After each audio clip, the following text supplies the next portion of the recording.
I invite the member for Abbots Formation to lead the House in prayer or reflection. The Son is the image of the invisible God, the firstborn over all creation. For in him all things were created, things in heaven and on earth, visible and invisible. Whether thrones or powers or rulers or authorities, all things have been created through him and for him.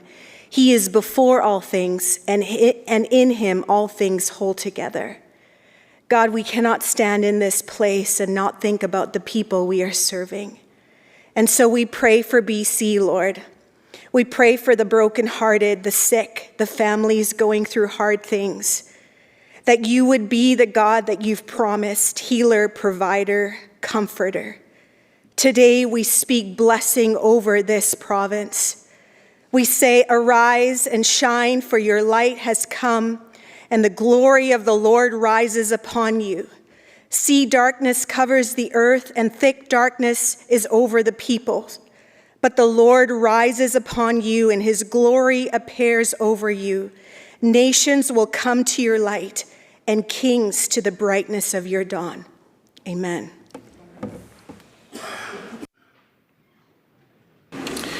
Introduction by members. Member of Coquitlam-Malardville. Thank you, Honourable Speaker. I stand to introduce 4 guests from the Service Employees International Union.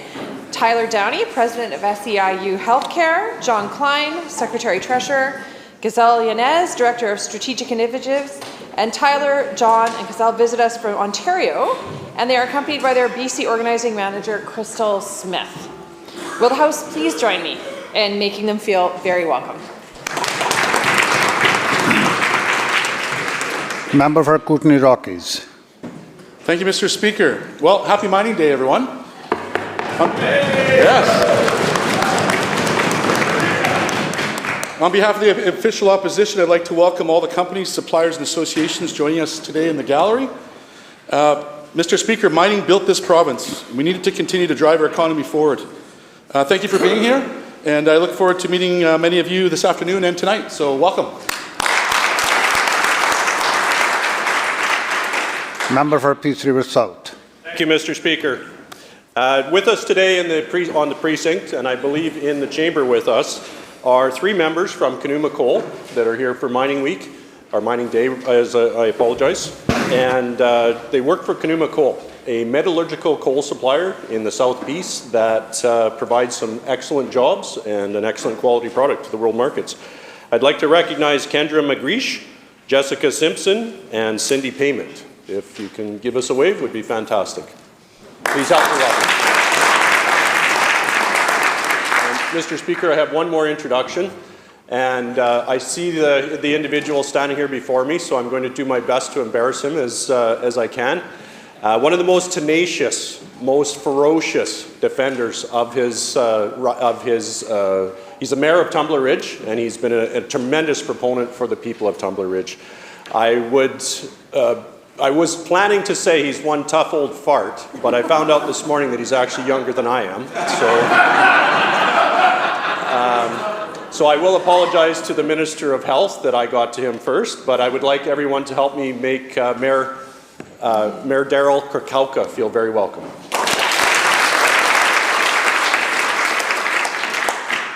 Minister of Mining.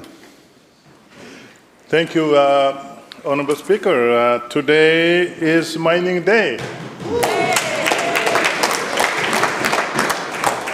Here at the BC Legislature, Honourable Speaker, it's a great opportunity to learn about more about BC's mining sector, their contribution to this province, and the help they provide to build the economy of this province and create good jobs for the people of British Columbia. We have today, Mr. Speaker, the whole spectrum of the mining sector here, from explorer to junior mining company, led by a former member of this House, Todd Stone, at the Association of Mineral Exploration, and the major mining companies led by the Mining Association of BC's Michael Goring, and the way to thousands of companies that supply the mining sector, led by the Mining Suppliers Association, Alec Morrison. And of course, there are everybody almost from the mining sector here today, Mr. Speaker, and there will be reception in the evening as well.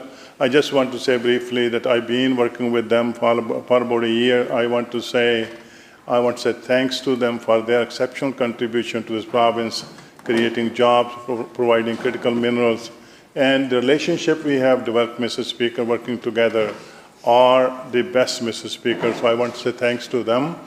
We will work with them to make sure we keep moving mining project forward responsibly and sustainably. So I will ask the House to please make them feel welcome. Member for Richmond Bridgeport. Thank you, Mr. Speaker. I am deeply saddened by the tragic fatal fire in Tai Po, Hong Kong. As someone who was born, raised, educated, and worked in Hong Kong, this heartbreaking news feels especially close to home. So far, 36 people died, and 279 people are still out of touch.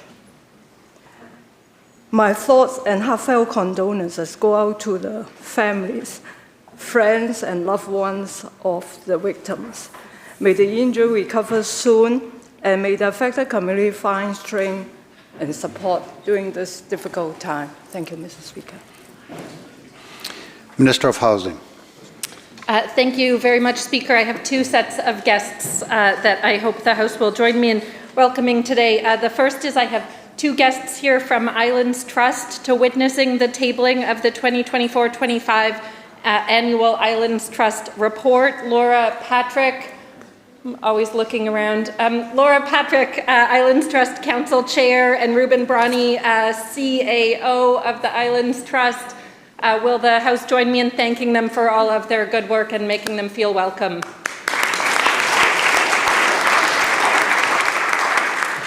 Additionally, delighted to welcome representatives from the Thompson-Nicola Regional District here, Barbara Roden, Chair of the Board, as well as Scott Hildebrand, CAO, and Corbin Kelly, the External Relations and Advocacy Advisor. It was great to get to meet with them and talk about important work and leadership they're providing in the region, and so will the House join me in making them feel welcome as well?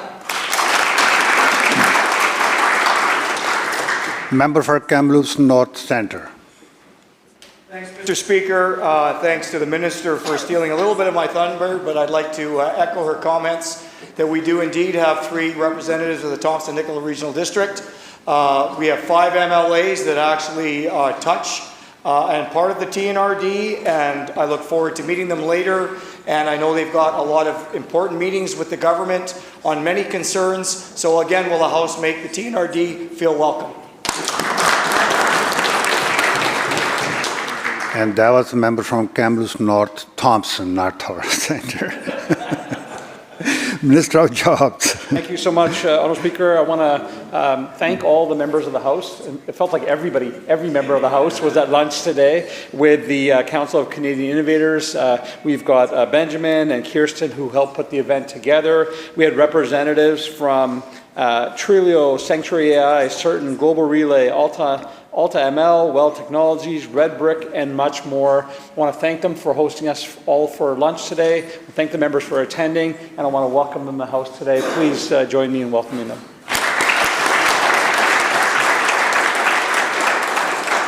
Now, member for Kamloops Centre. Thank you, Mr. Speaker. I was Kamloops North Thompson before, so there you go. You get a break on that. But Mr. Speaker and the mining minister mentioned as well.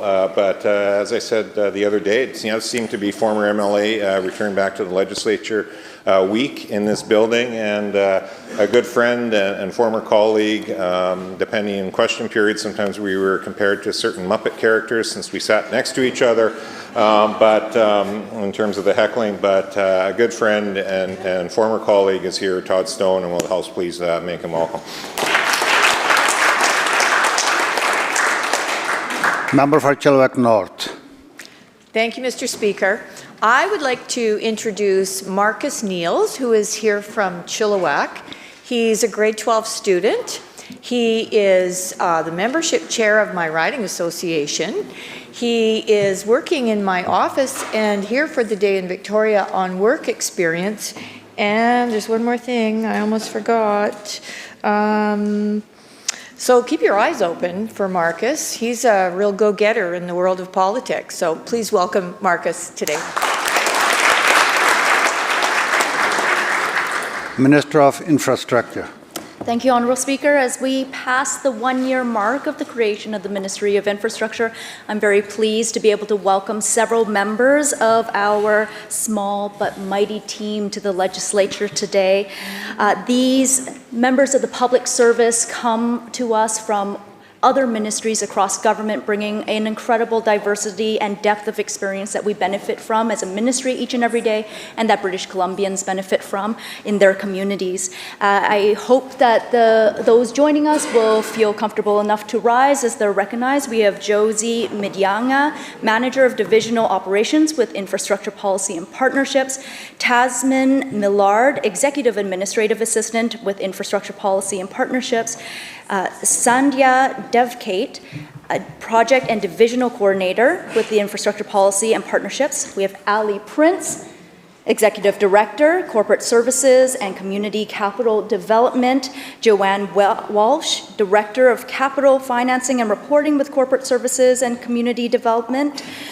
Deborah Gogala, Director of Capital Projects and Planning. We have Nikki McVicker, Senior Executive Assistant with the Deputy Minister's Office. Michael Taylor, Documents Coordinator with Deputy Minister's Office. Nicole Fife, Manager of Executive Operations with the Deputy Minister's Office. Autumn Doucette, Senior Writer, Deputy Minister's Office. Dana Eckert, Director of Business Services and the Community Capital Development. Krista Twig, Admin Coordinator with Community Capital Development, and Mandy Wojciuk, Office Administrator with Community Capital Development. Would the House please join me in thanking them so much for helping to build our communities, the hospitals, the schools, the long-term care homes, the student housing projects that we all rely on, and welcome them to the House today. Member for West Kelowna Peachland. Thank you, Mr. Speaker.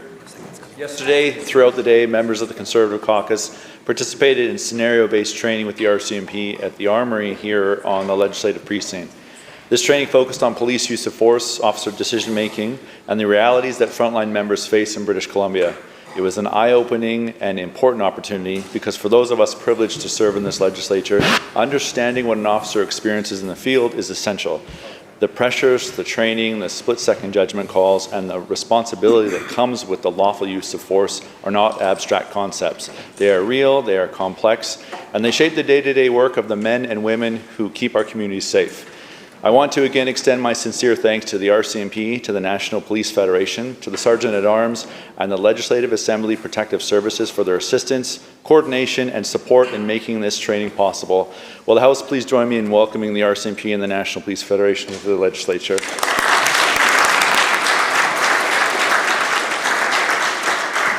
Minister of Post-Secondary Education. Thank you, Mr. Speaker. So as a part of Mining Association of BC's delegation that's here today, Josh Moraes is here. He is here on behalf of the United Steelworkers, who represent thousands of forestry and mining workers across the province, including members at Highland Valley Copper and Red Chris Mines. Josh is responsible for legislative and policy issues at the USW for all across Western Canada.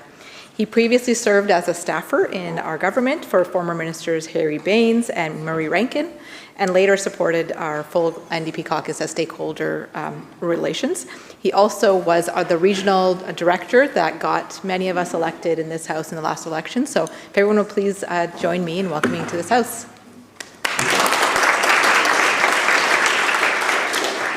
Member of Abbotsford Mission.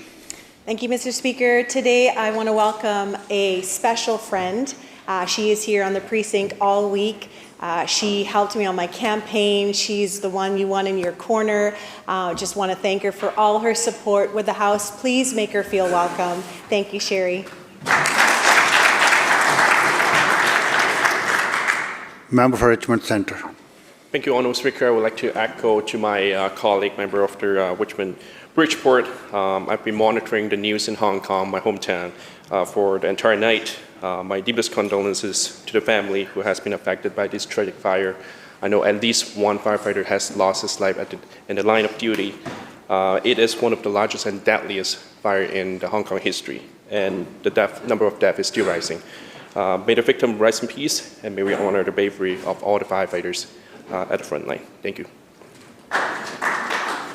Member for Peace River North. Thank you very much, Mr. Speaker. I'd like to introduce a great friend of mine that when I sat on the Peace River Regional District Board as a regional director, he helped teach me democracy. He is also currently the mayor of Tumbler Ridge. He is fierce and tenacious at standing up for his community when it comes to the emergency room, when it comes to mining. I just wanted to give a big thank you to Daryl Kukalka for coming along. Member for Langley Abbotsford. I'd like the House to welcome Mike Bertuzzi, who was a great help to me during the campaign and continues to be a great help to everyone on this side of the aisle. Would the House make him feel very welcome? Minister of Education. Thank you, Speaker. I have two introductions today. First, we have an online school watching question period today. We have the Oak and Orca School and their teacher, Rachel Wright, and a group of 14 students in grade 10 to 12. So please, would the House make them feel very welcome?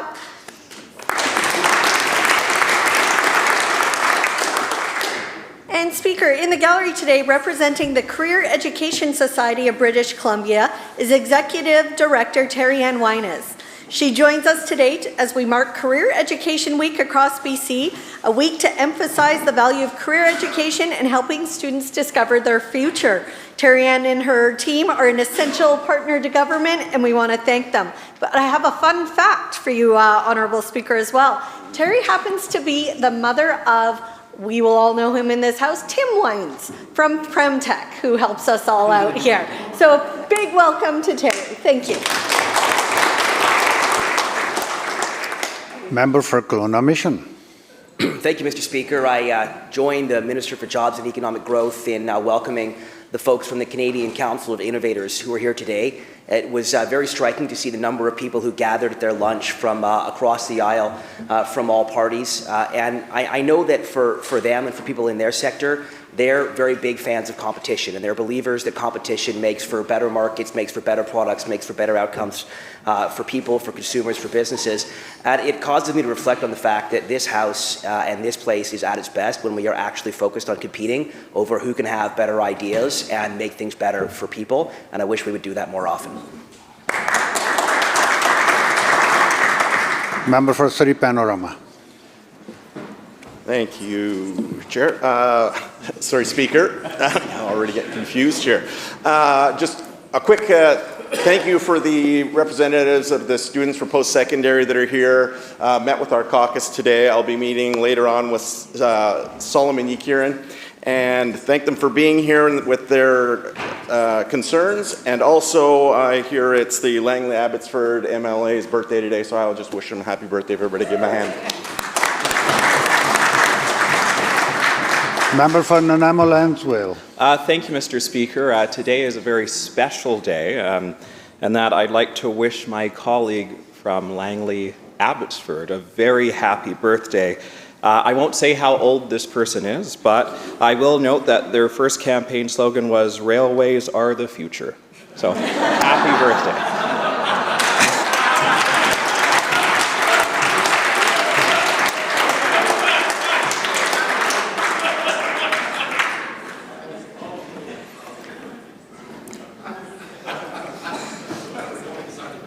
Thank you, Madam. Okay, if no more introductions, I have something to say. Yeah, I'll do it. Honorable members, on Tuesday, November 25th, the third-party House leader raised a point of order regarding the introduction of a bill by the leader of the fourth party.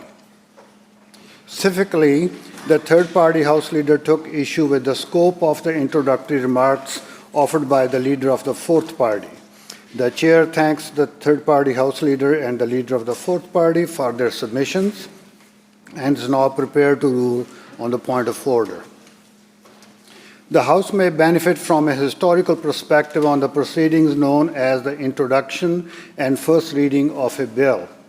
As members know, British Columbia adopted the Westminster parliamentary system, which is still adhered to in the UK House of Commons. In that institution, the practice remains that a bill is introduced by reading of the short title of a bill and by an order for the bill to be printed. This is as succinct and focused as parliamentary procedure gets.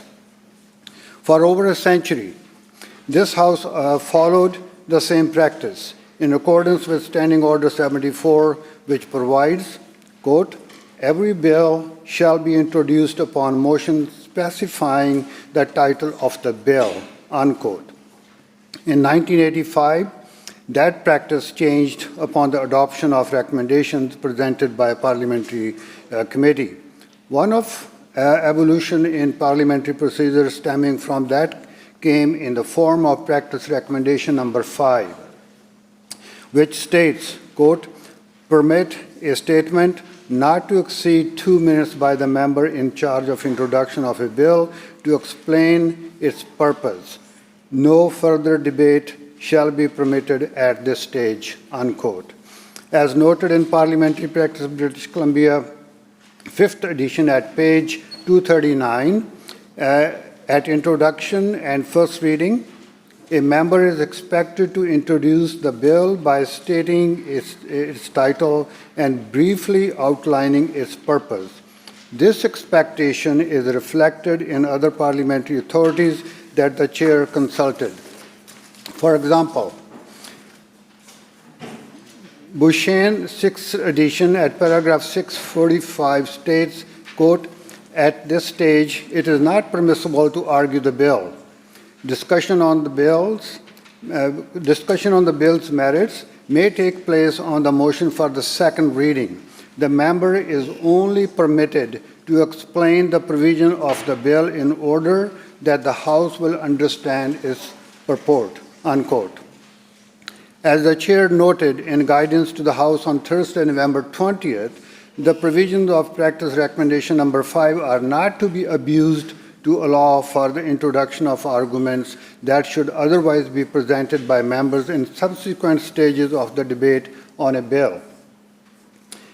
As is the case with all members of the House, the chair does not have the benefit of viewing the contents of a bill upon introduction and first reading.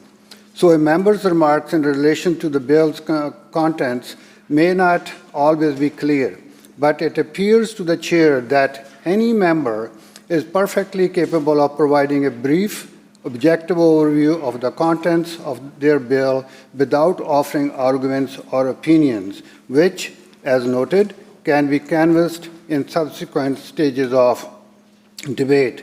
While the chair tends to provide leniency, the chair again wishes to assure the House that the chair is prepared to intervene should a member stray from these expectations at introduction and first reading of a bill. Madam Clerk. Introduction of bills. House Leader of the Fourth Party. Thank you, Mr. Speaker. I move that a bill entitled Secure Procurement in Respect of China Act, of which notice has been given in my name on the order paper, be introduced and read a first time now. Thank you. Every procurement decision made by the government is a choice about who we trust and who we empower. For too long, British Columbia has been directing public money to a hostile communist dictatorship in China, whose actions threaten our citizens, undermine our democracy, and destabilize our allies. This bill takes a simple, principled stand.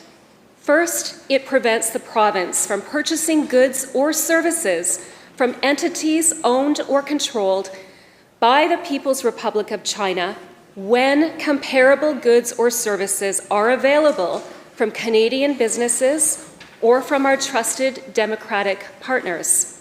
Second, it requires full transparency.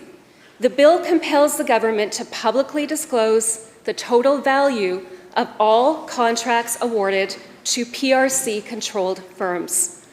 Mr. Speaker, the need for this bill is clear. The PRC is interfering in Canadian elections, as confirmed by Justice Hoag's federal inquiry. It has targeted Canadian citizens like Victor Ho with multi-million-dollar bounties, as confirmed by Global Affairs Canada, and it has imposed punishing tariffs on seafood and agriculture sectors. The PRC continues to threaten our democratic allies, such as Taiwan. Why would we reward such hostility with multi-billion-dollar contracts? British Columbia has a choice: stand with Canada or enrich a hostile communist dictatorship. This bill ensures that we choose Canada. Thank you. Members, the question is first reading of the bill. All those in favor say aye. Aye. Opposed? Motion carried. Division has been called.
Members, the question is first reading of the bill introduced by the House Leader of the Fourth Party. All those in favor, please rise or indicate.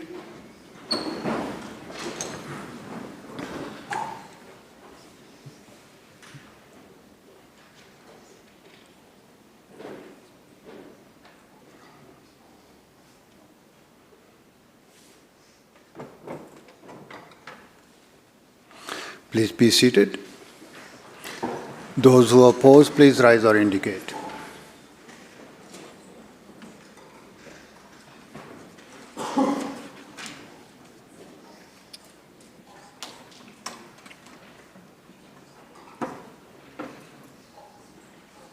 Thank you. Be seated. And Madam Clerk will connect with members participating remotely. Please make sure your mics are on. Emily Choi.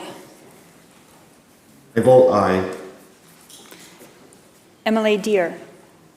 I vote aye. Minister Lohr.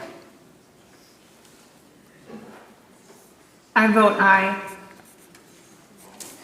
Emily Phillip. I vote aye.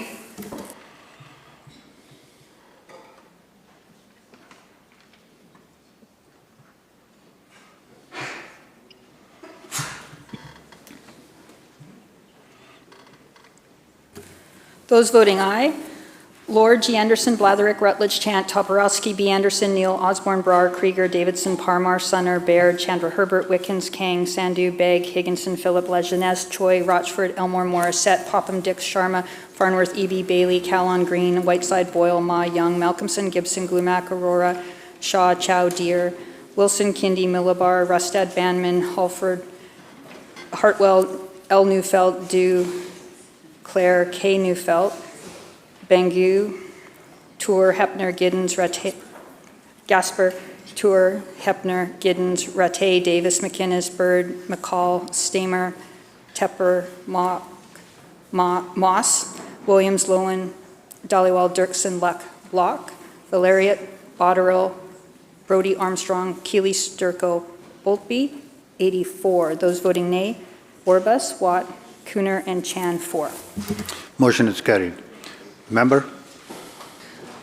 Honourable Speaker, I move the bill be placed on the order of the day for second reading at the next sitting of the House after today. You have heard the question. All those in favor say aye. Aye. Opposed? Motion carried.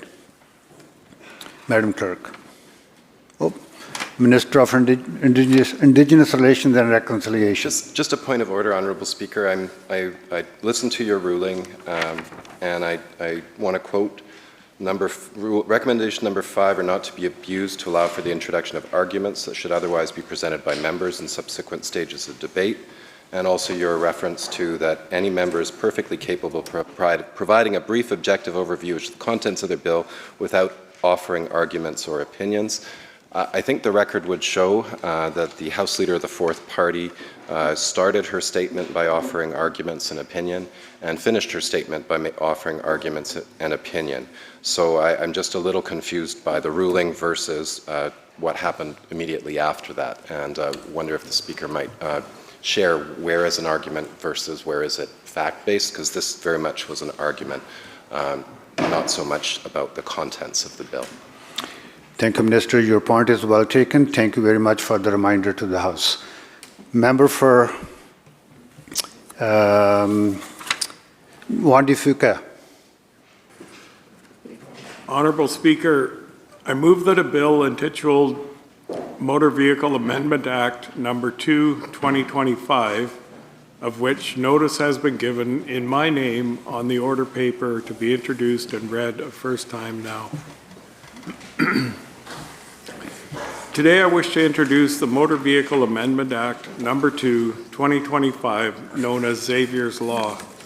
The bill is named in memory of Xavier Rasul Yankovic, a young boy from my community whose life was tragically taken by a reckless driver earlier this year.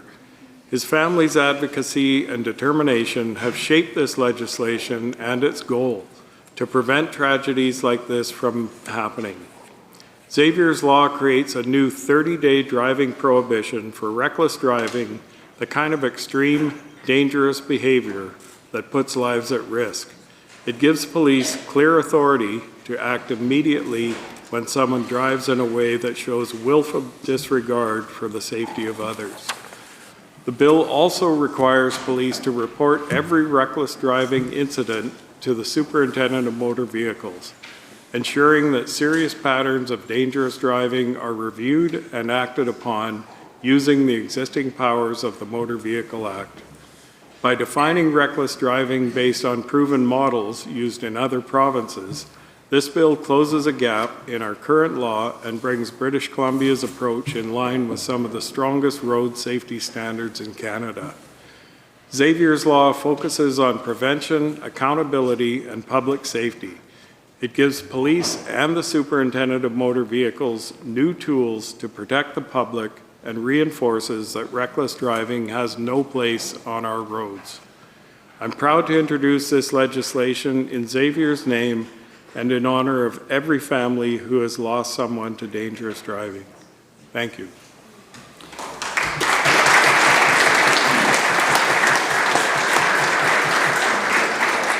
Members, the question is first reading of the bill. All those in favor say aye. Aye. Opposed? Motion carried. Member? Honorable Speaker, I move that the bill be placed on the orders of the day for second reading at the next sitting of the House after today. You have heard the question. All those in favor say aye. Aye. Opposed? Motion carried. Madam Clerk.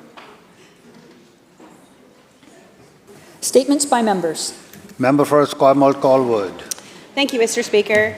It's an honor to rise in the House today to recognize BC Mining Day and to celebrate an industry that has been central to our province story since the mid-1800s. British Columbia is home to more than half of the minerals identified on Canada's critical mineral list.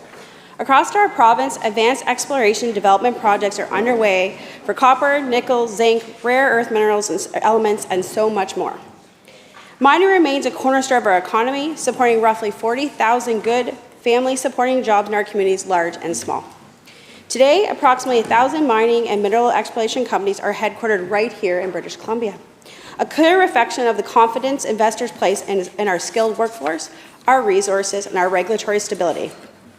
Last year alone, mineral exploration expenditures reached $552 million, the fourth largest on record, and mining production was valued at $16.5 billion. British Columbia produces 54% of Canada's copper and is the country's sole producer of, and I'm going to get this wrong, molybdenum? Someone else? Yeah, there we go. Molybdenum, we got it, cool. Our government is committed to building on the strong foundation. Last year, we launched the BC Critical Mineral Strategies to seize a new opportunity in the global clean energy economy. We continue to foster strong partnerships and attract investments through competitive fiscal incentives such as the mining exploration tax credit and the flow through the shared tax credit and the new mining allowance. We've also made real progress in improving permitting efficiency, reducing regional permitting backlog of 66% for mineral explorations and 67% for sand and gravel over the last 2 years. Mr. Speaker, we recognize the tremendous opportunity in the sector, but we also must acknowledge the risk borne by the people who work in it. I grew up in Pictou County, Nova Scotia, home of the West Ray mine disaster in '92, where 26 miners were killed. That tragedy led to the creation of the West Ray Law and serves as a lasting reminder of the importance of workplace safety. Recent deaths in British Columbia's mining sector reinforced the need to continue vigilance so every worker returns home safe. So on this BC Mining Day, we will honor the workers, the families, the communities, and partners who make this industry possible. Thank you to everyone who contributes to the responsible resource development in our province of British Columbia. Thank you, Mr. Speaker. Member for Prince George Mackenzie. Mr. Speaker, this is a special year as the province celebrates the 35th anniversary of the University of Northern British Columbia, an institution born from one of the most remarkable grassroots movements in our province's history. The dream of a Northern University goes back many decades, but its modern story began in 1987 when a handful of local residents gathered in Prince George to ask a simple question: can the North build a university of its own? Their idea sparked a movement that swept across the region. Communities rallied, local governments endorsed the vision, and Northern British Columbians made it clear that our region was ready. By 1988, a message was carried here to Victoria 16,000 Northerners signed a petition in support of creating a full university for Northern BC. And in a symbolic gesture, each person contributed $5 to show that this institution belonged to the people of the North.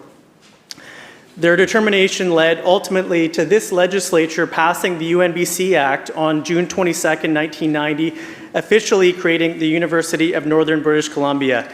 Among the early leaders who shaped the future of the institution was UNBC's first chancellor, Iona Campanola, who would later serve as British Columbia's 27th lieutenant governor. Her leadership helped anchor the values of excellence, integrity, and service that continue to define the university today. UNBC has grown into one of Canada's leading small research universities, and as the main campus is in my riding of Prince George Mackenzie, I am so proud of the legacy those early citizens created. To everyone involved, from the founders, the petition signers, to all of the faculty and staff, to the students and alumni, thank you for shaping a university built by the North for the North. And please join me in recognizing UNBC on its 35th anniversary.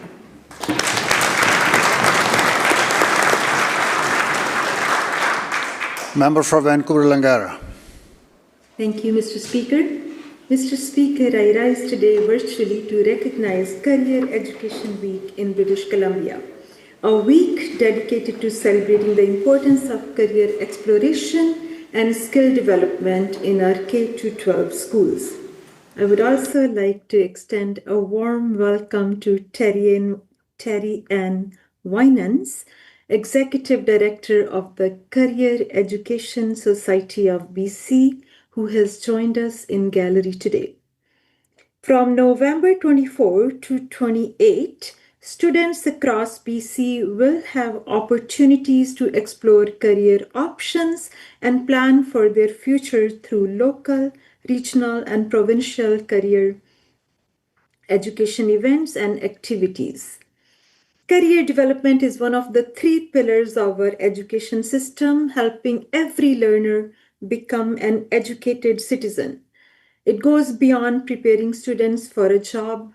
It is about helping them discover their interests, build their skills, and understand how they can contribute to a healthy society and a strong, sustainable economy. Our school system aims to help learners reach their full potential and develop the knowledge, skills, and attitudes needed to thrive beyond the classroom. Through partnership with stakeholders, our government supports career programs that connect diverse fields from technology to trades, healthcare to arts, gaining the skills that will serve them wherever life takes them.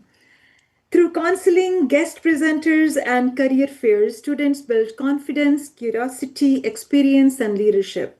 Now, in its second year, Career Education Week gives schools, communities, and employers a chance to celebrate this important work.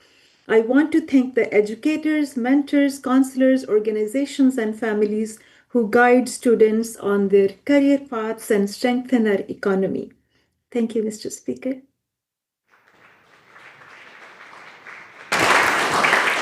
Member for Kelowna Centre.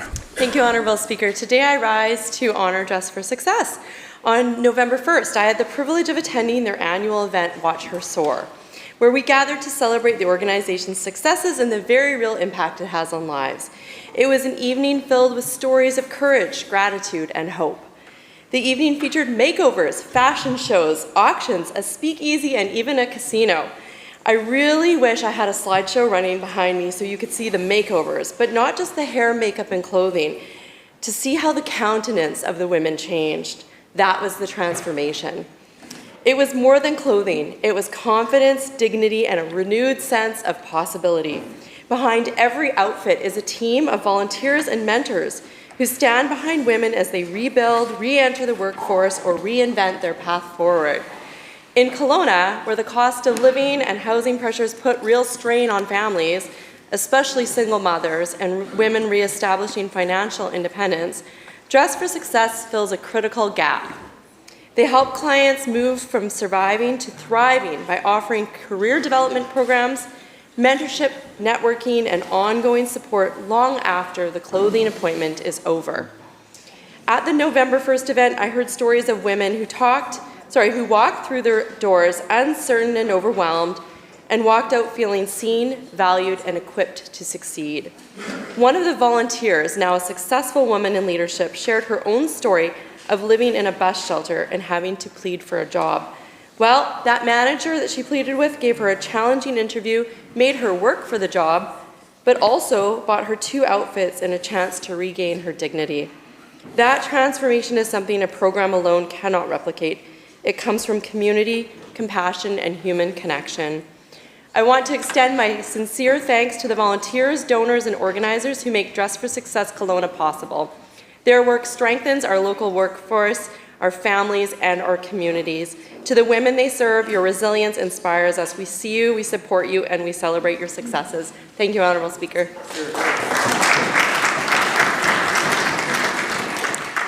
Member for Ladysmith Oceanside. Honourable Speaker, it is a magical time of year. And in Ladysmith Oceanside, that's marked by 2 annual events that highlight the very best of the holiday season. The Cedar Yellow Point Artisan Tour runs for 3 weekends in November and December. For more than 4 decades, this self-guided tour has been a vibrant showcase of the creativity, skill, and spirit of our local makers and producers. There are 17 stops for visitors to travel through the winding roads of Cedar and Yellow Point and step inside the workshops, studios, barns, and galleries where art and agriculture come to life.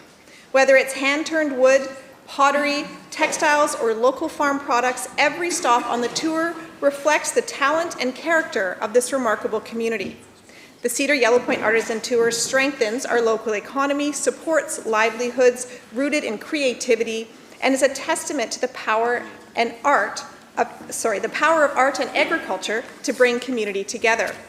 And this Thursday marks the beginning of the Ladysmith Festival of Lights, which will run until January 10th. Since 1987, the Festival of Lights has been one of Vancouver Island's most magical traditions. Every year, the town of Ladysmith transforms into a breathtaking display of more than 500,000 lights, illuminating not just our streets, but our sense of community and our shared holiday joy. The festival is powered by volunteers, people who give countless hours to string lights, creating a celebration that brings families together from across the island.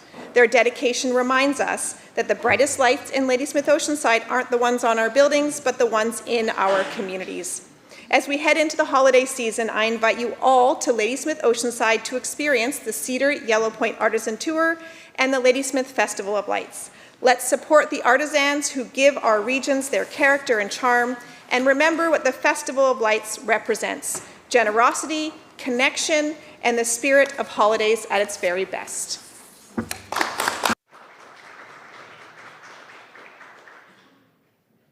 Member for Kelowna Mission. Mr. Speaker, Parade with a Purpose began with something very small. Pam, Shadia, and Santa Claus driving through Kettle Valley, collecting food and lifting spirits in the darkest days of the pandemic.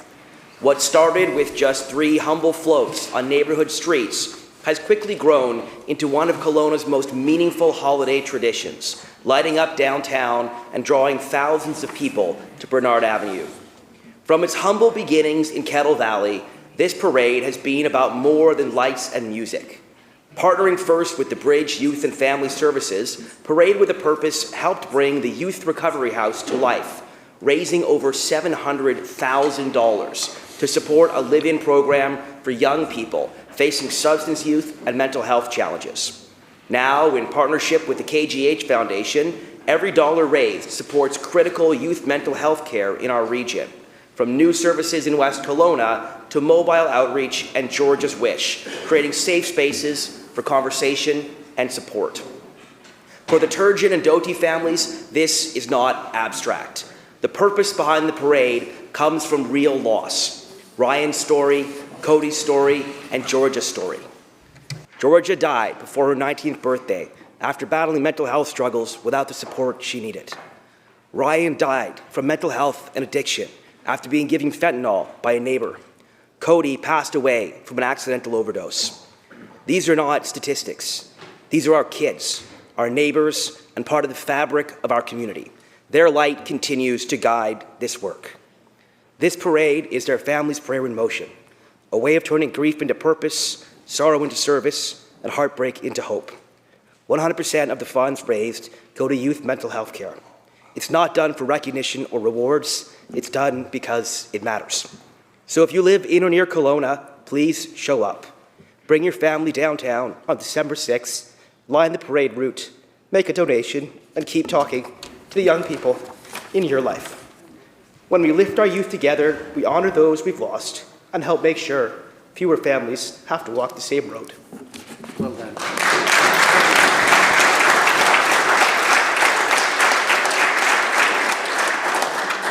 Members, before we start the question period, the chair has a ruling on another point of order. Honorable members, on Tuesday, November 25, the Minister of Finance raised a point of order regarding remarks by the fourth party House Leader that she viewed to be unparliamentary. The Chair thanks the Minister of Finance and the Leader of the fourth party for their submissions and is now prepared to rule on the point of order. Words spoken in this chamber no doubt garners much attention and can shape broader dialogue about the issues of the day. This is a place of debate where members must be able to exchange views and ideas passionately and fiercely, and the Chair firmly believes that can be done in a respectful manner. As noted in Parliamentary Practice in British Columbia, 5th edition at page 151, quote, "The codification of unparliamentary language is impractical, as the speaker must consider the context in which the words were spoken. That is, the person to whom the words were directed, the degree of provocation, and whether or not the remarks created disorder in the House," unquote. If a member believes that unparliamentary language was used, I invite them to rise on a point of order at the appropriate time to bring the infraction to the attention of the Chair so that it may be assessed on these criteria. In the case of submission by Minister of Finance and the Leader of Fourth Party on the point of order raised yesterday, arguments offered amounted to debate, as they introduced various opinions unrelated to a breach of decorum. The perceived infractions could have been simply stated with the request that the Chair determine whether language used was unparliamentary. As the Chair has stated many times before, the role of the Chair is limited to upholding the rules that govern the conduct of parliamentary proceedings and to assessing whether they have been breached. To preserve the impartiality of the office of the Chair holds, it is inappropriate to intervene in disputes between members that, to put in simple terms, amount to tit-for-tat submissions to the Chair. The Chair implores all members to conduct and hold themselves to a standard that befits the high public office that they hold. Madam Clerk.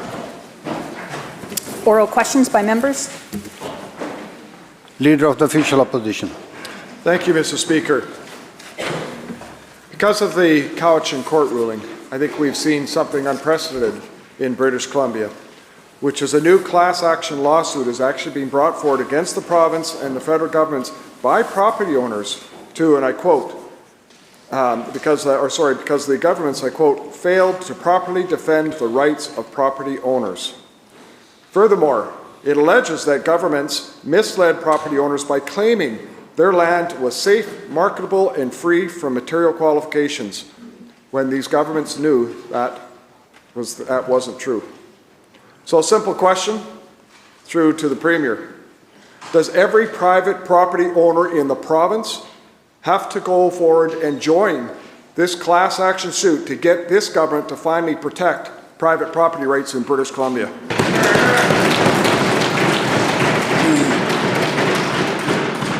Attorney General.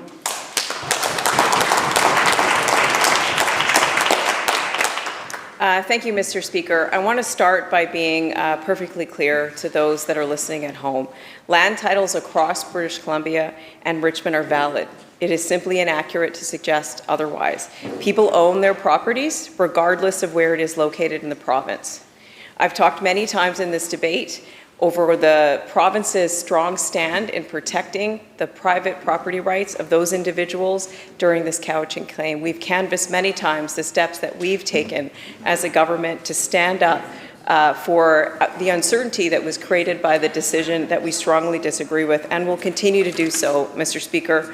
In contrast, what we've had from the other side is confusion, mix of messaging, sending fundraising emails over this issue to try to earn money for their political party. Members order. And we've had the opposition leader say mixed things, both to get maybe fundraising emails from their political party and to the news. Mr. Speaker, recently when asked about the hearing and what he was hearing from Indigenous leaders, the opposition leader said they know Section 35 rights exist. They've been fighting all their lives, fighting for 170 years, 160 years for their land to be returned to them. That's what they would like to see, and the question becomes, how do we do that as part of reconciliation? Our approach has always been to talk about what I call economic reconciliation, because yes, lands need to be returned, but we can do it in a way that is achieving a goal that is different than just land. We've got to get to this place where Indigenous people are fully engaged and prosperous, and returning land is going to be part of that, to be able to unlock that potential.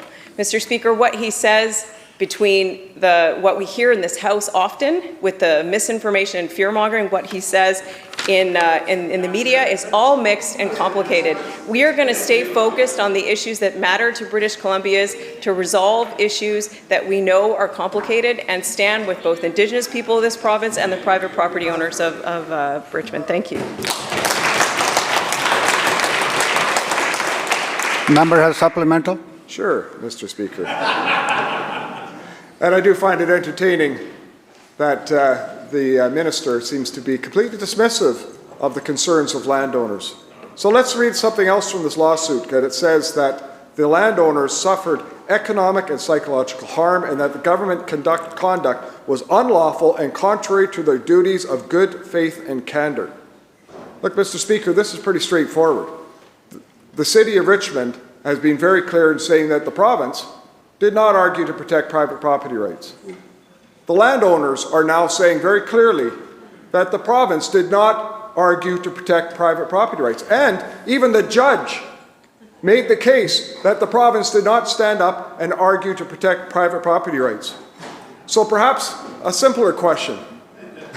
Why does this Premier think that everybody else is wrong and that he's right? There we go. Attorney General. Thank you, Mr. Speaker. What the opposition leader just said is simply not true. I invite him to read the 500 or to read the 800 pages of that decision, where it lays out what the province's arguments were. What we said about upholding our Land Titles Act and defending the property rights of individuals in this province. I invite him to read that, because I think he would come to a different conclusion if he did. What we won't do is send what we won't do. Members.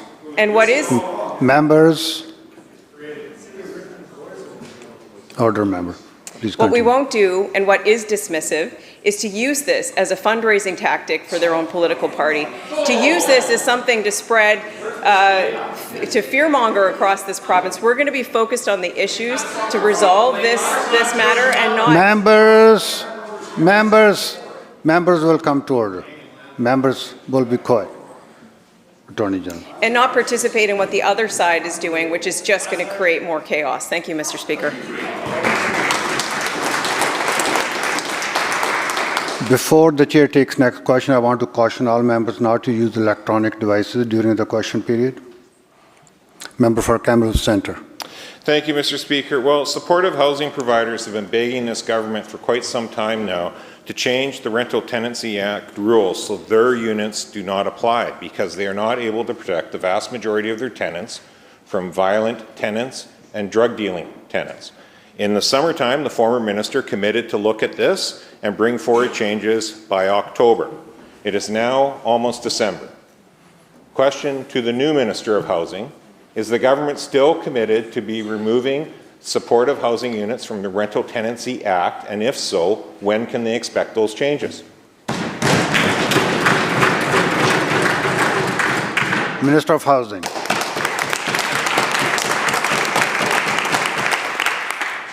Thank you, Mr. Speaker. This is important work for us as a government because we are working so closely with communities and local governments all across this province to continue to build badly needed supportive housing that improves safety for individuals and communities. We set up a working group with supportive housing providers. We continue to be in conversation and are working through details of how we address safety concerns in these buildings for tenants and staff while continuing to support and protect tenant rights and to continue to expand supportive housing in every community where it's needed for the safety of all. Mr. Speaker, members across the aisle have been spreading misinformation about supportive housing, have been unsupportive of this badly needed housing in communities. That is greatly concerning because we know that the greater safety risks are when people are left... Members, order, members, order.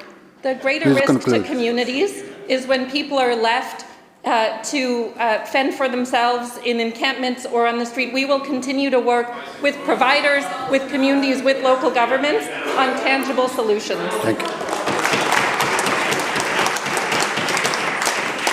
Member supplemental.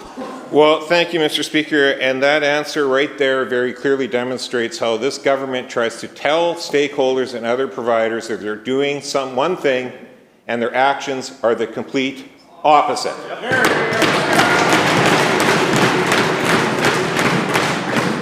I wouldn't want to be accused of spreading misinformation, so I'm going to read directly from Appendix E, the minimum requirements checklist for the negotiated request for proposals of supported housing operated services in Kamloops, BC.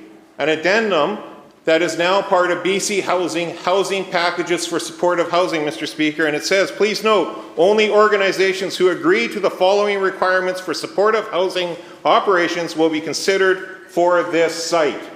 This has been launched recently by this government. Let's look at a few things you have to agree to. Will residents be allowed to use substances on site at this site? Yes or no? If you say no, you're out.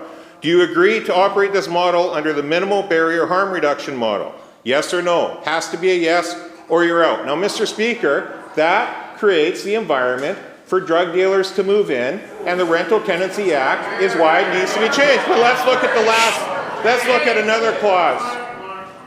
Do you understand that residents of permanent supportive housing are entitled to the tenancy protections outlined for permanent supportive housing in the BC Residential Tenancy Act and regulations, Mr. Speaker? It doesn't sound like a government trying to remove this from supportive housing operators. Why is the minister doing one thing out in the real world and saying something completely different in this House?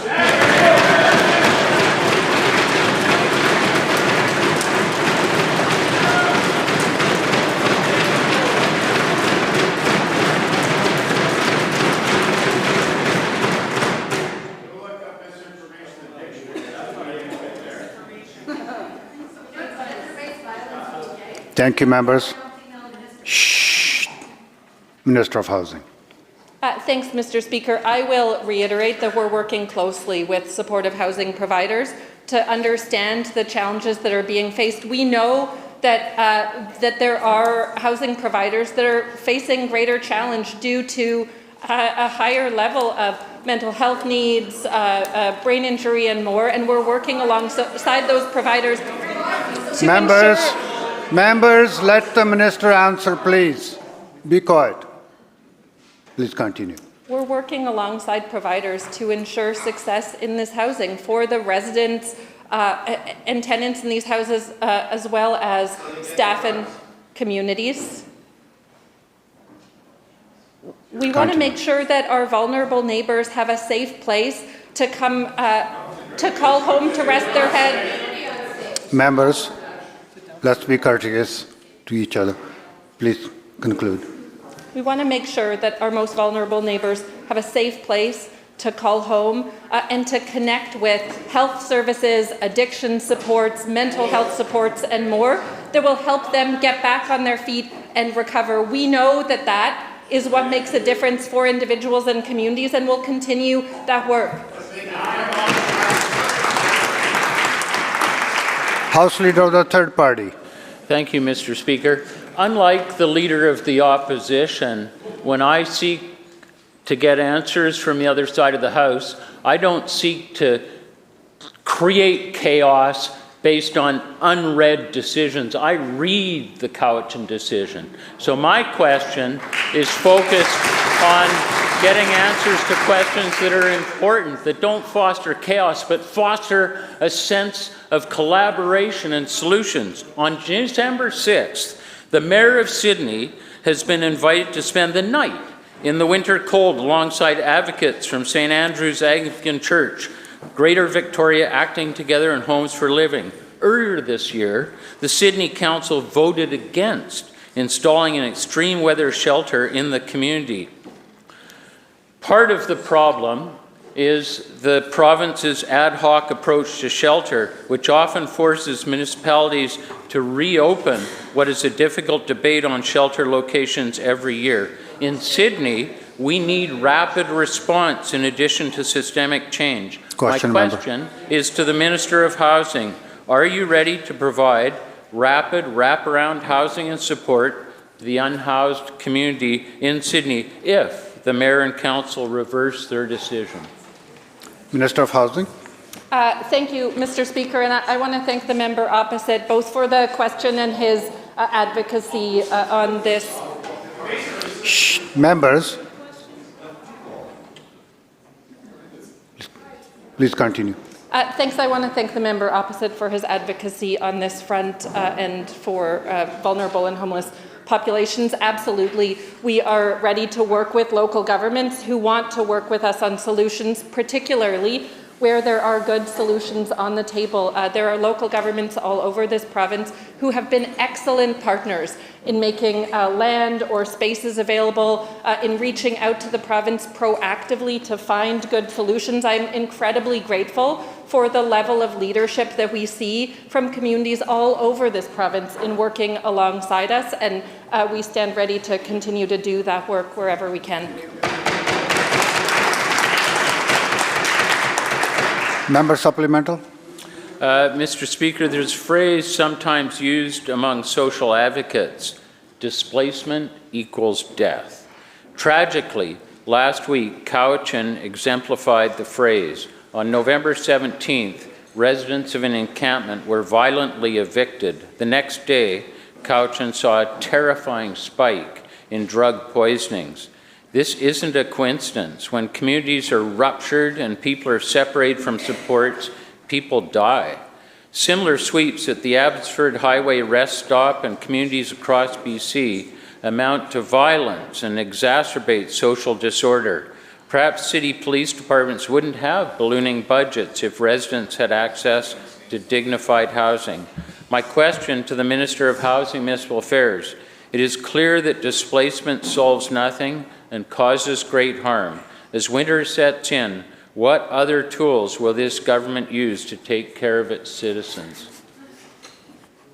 Minister. Thank you very much, and thanks again to the member opposite for that question. We know that encampments are not a safe long-term option for residents. That's why we're working so strongly on providing other options. In North Cowichan and Duncan, BC Housing is currently funding 52 shelter spaces for people experiencing homelessness. An additional temporary winter shelter with 24 beds is set to open any day now. As well, the province and Duncan are partnering together on homeless and encampment response temporary housing solutions with a 34-unit tiny home village that welcomes people who are transitioning out of homelessness. We know that these are the answers that provide good long-term supports, and we'll continue to do that work. Leader of the Fourth Party. Thank you, Mr. Speaker. Record deficits, record debt, stagnant wages, rising costs, and productive people are fleeing our province. The BC Business Council reports that since 2019, public administration has grown a massive 44% in this province. This is a staggering number, and what have we gotten for it? Healthcare has gotten worse, schools are more crowded, streets are terribly unsafe. The Premier has maxed out the credit card on ideological wars on climate, race, and gender. Mr. Speaker, my question to the Premier is this. When will he put an end to this grotesque government waste, fraud, and abuse, and let the public service actually fix what's broken? Minister of Finance.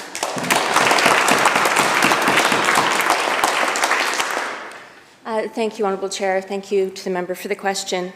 When this government came in 2017, there was an incredible deficit of services that people in British Columbia needed: hospitals, schools, additional safety. And we have been building that infrastructure, Honourable Speaker. At the same time, it is true that economic conditions have been very challenging. The pandemic, what happened in terms of supply chain, interest rates, and now a trade war. We have faced serious economic challenges globally. It's not unique to BC, it's not unique to Canada. And in this context, we must be absolutely certain that every dollar we spend is supporting British Columbians to the maximum possible. And that is why we are doing the work to ensure that every ministry is evaluating their programs. Our efficiency review is fully underway, Honourable Speaker. We've put in a hiring freeze. We've already seen 1,000 less public servants. At the same time, Honourable Speaker, we must protect the services that British Columbians rely on, and will do that.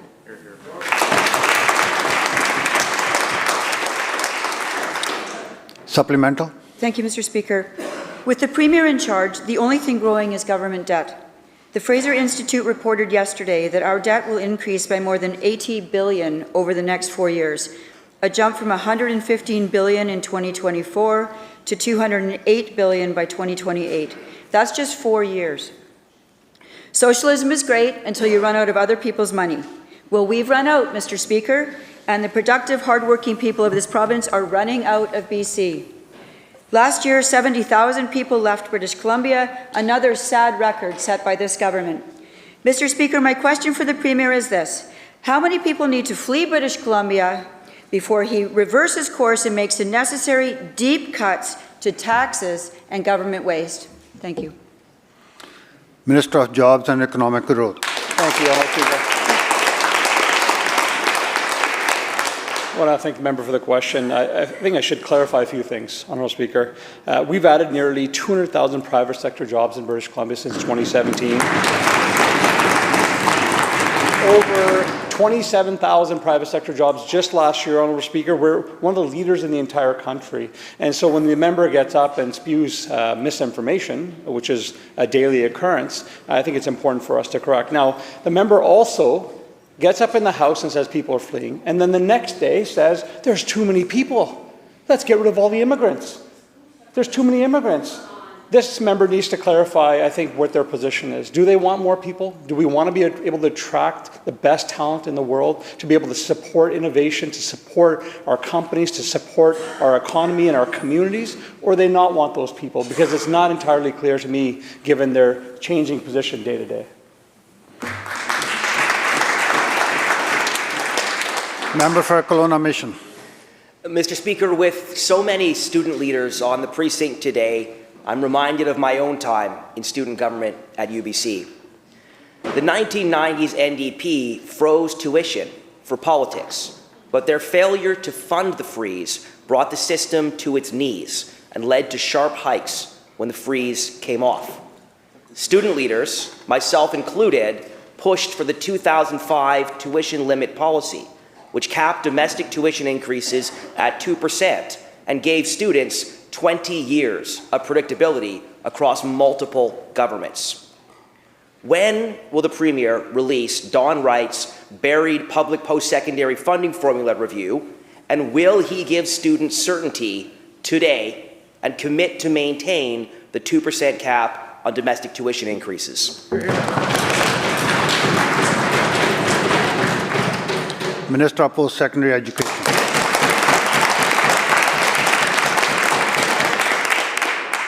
Thank you, Mr. Speaker, and thank you to the member for the question.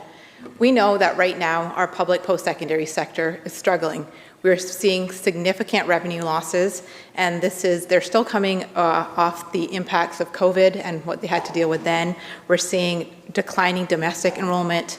We're seeing global inflation that is not affecting just BC, but our country and across the world right now. And this has been significantly exacerbated by the federal government's unilateral cuts to international student visas. And by cutting these student visas by 70%, without speaking to provinces about what their needs are, and without allowing institutions to prepare for these effects, it's having significant impacts where almost all of our public post-secondary institutions are facing significant pressures and declining revenues. This is why our government has instituted a holistic review of the public post-secondary sector that we announced yesterday to ensure that every dollar that is in the sector is going to ensure accessible and affordable post-secondary education for students, whether you live in the Lower Mainland, on the island, in interior, wherever you are in the province, you need to have access to education, and that is what this review will do. This is going to ensure that we are dealing with the circumstances that are today. What happened 2 years ago or 3 years ago is not where we are today. We do not see that 70% cuts. Shh. Please conclude. It's different situations. At the end of the day, this review is necessary in order to know how we move forward, holistically look at the sector and ensure the long-term sustainability of the sector in a way that will keep education in BC at the top quality education while ensuring that our public post-secondary institutions have the support they need and that students are getting affordable education. Member for Peace River South. Thank you, Mr. Speaker. Last week, I spoke of how several prominent members of Tumbler Ridge nearly died while the ER was closed. The minister attributes the ER closure to recruitment efforts, while Northern Health told residents ER closures were good for them. The mayor is in this House today. Will the minister stand up and guarantee that his residents won't have to go through the same thing under this NDP's crumbling healthcare system? Minister of Health. Thank you so much, Honourable Speaker. Thank you to the member for the question. I'm really glad that the Mayor of Tumbler Ridge is here in the House today, and I welcome him. I look forward to meeting with him tomorrow for the ongoing discussions about what's taking place in Tumbler Ridge. It is really difficult for residents. This change has been very unsettling. People have very deep opinions, but the positive side of this is that people are coming to the table, and I know that Northern Health continues to work with the MLA, with the Mayor, with the community to do everything possible to help address the workforce challenges that Tumbler Ridge and too many communities across BC are facing. Mr. Speaker, that's why we have to continue our efforts to attract more physicians and nurses into British Columbia. That's why we've reached out into the U.S. to ask physicians and nurses and allied health professionals to come practice here in our public universal healthcare system where they are welcomed. And Mr. Speaker, they are coming. We also have to plan for the future. And that means expanding the UBC Medical School, which we've done. It means building a new medical school at SFU, which we are doing and which the Leader of the Opposition turned down to do at a time when we might not be in quite the same situation that we are today. Mr. Speaker, my commitment to the Mayor of Tumbler Ridge and to the communities across this province that are facing these shortages is to continue to do everything that we can to build the workforce that we need to deliver health care for British Columbians when they need it and where they need it. Member for Kamloops North Thompson.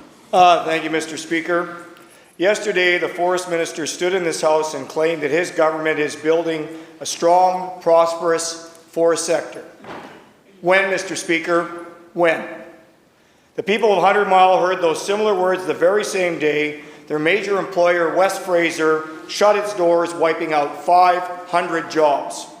Families, contractors, and whole communities are now wondering how they're supposed to survive. So, Mr. Speaker, regardless of the never-ending reviews and task force, when? will this forest minister take some responsibility and not just keep blaming the Americans and everyone else and admit that it's his government's policies that have put more and more people out of work?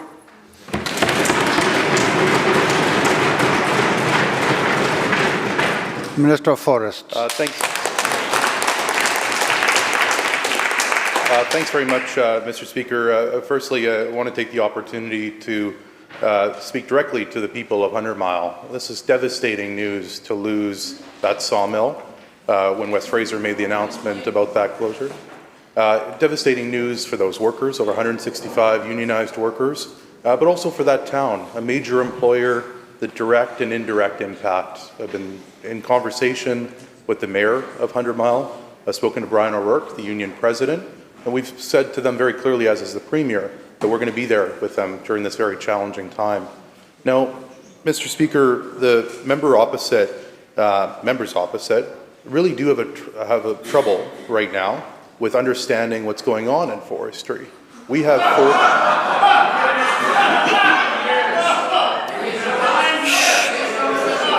Members.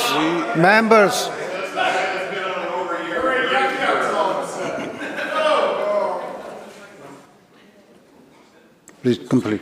Members opposite haven't realized we're in a trade war right now, and we have 45%. Members, Minister has the floor. Now, Mr. Speaker, we have 45% duties and tariffs on our softwood lumber. There are more duties and tariffs on British Columbian lumber heading down south than Russian lumber. Now, there's a lot of spunk from the opposition today. A lot of spunk in their... Members. There's a lot of spunk from the opposition today. I'm not sure where that's coming from. Maybe they had a really good caucus meeting last night or today. But I wish they used that same energy, that same spunk to join us on this side of the House in fighting for our forestry workers. And Mr. Speaker, the Premier of our province led the fight to Ottawa and delivered literally billions of dollars in funding to help protect forestry workers. On this side of the House, Members. On this side of the House, Mr. Speaker, our message is clear. We're going to fight like hell for forestry workers. That's our record. We are pleased that Ottawa is joining us in that effort, and we're going to continue that effort in the days, weeks, and months ahead.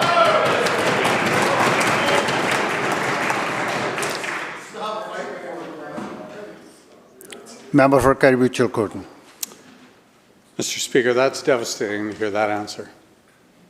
Last week, the West Fraser Mill in 100 Mile closed.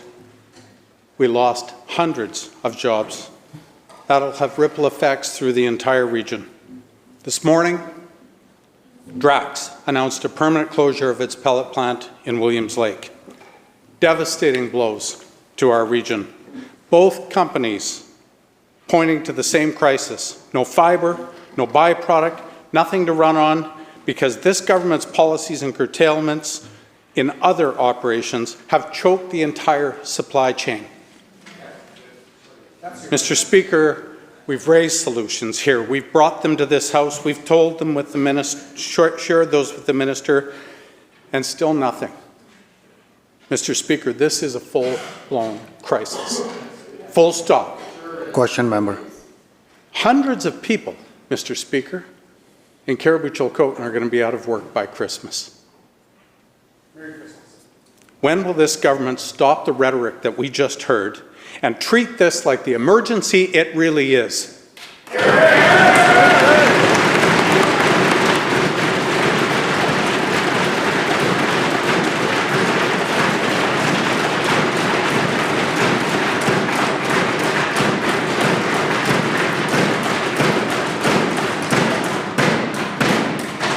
Members, sounds like a music festival. Let's shh. Members. Question was asked. A serious question was asked. Let's hear the question answer from the minister. Minister of Forests. Thanks very much, Mr. Speaker. The member opposite is going through a really challenging time with significant news coming out of 100 Mile and also Mr. Speaker, Please we're talking continue. about people's livelihoods. The members opposite can heckle all they want. I would appreciate the opportunity to talk about the work that we're doing and also provide my sympathy to the people of 100 Mile and Williams Lake. Really disappointing that they would take this tone, but not surprising. Members, please. Members, enough. Mr. Speaker, I want to quote from West Fraser's media release made on November 6, 2025, and I quote, "The 100 Mile House lumber mill is no longer able to reliably access an adequate volume of economically viable timber. Challenging softwood lumber demand, higher duties, and additional tariffs have compounded the situation," unquote. Duties and tariffs. The member opposite says, read the first line. The member opposite maybe hasn't been up to the Caribou in a while, but devastating wildfires has impacted the land base there. West Fraser, in the year 2025, submitted 7 permits for harvesting. All 7 were approved. In my conversations with West Fraser, it was very clear. Duties and tariffs compounded the situation that led to the closure of that facility. In the case of Drax and the facility in Williams Lake, I encourage the members opposite to go and read the release. They were unsuccessful in securing a contract that another proponent, Atlantic Power, received.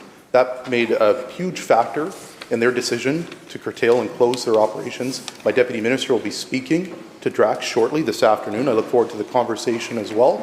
We on this side of the House recognize the challenge that we're facing in forestry, but we also recognize the opportunity to ensure that no worker in British Columbia and Canada is ever put in this position ever again. It's why the Premier has been leading the national fight for forestry. And that fight has been successful in literally securing $1 billion just from the Prime Minister today in supports for our forestry workers. We have more work to do to transform this sector to ensure that no worker, Mr. Speaker, is ever put in this position ever again.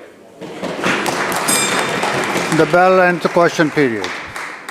House Leader of the Official Opposition. Thank you, Mr. Speaker. I rise today on a point of order regarding the standing orders, oral questions 47A, subsection B, which states, questions and answers shall be brief and precise and stated without argument or opinion.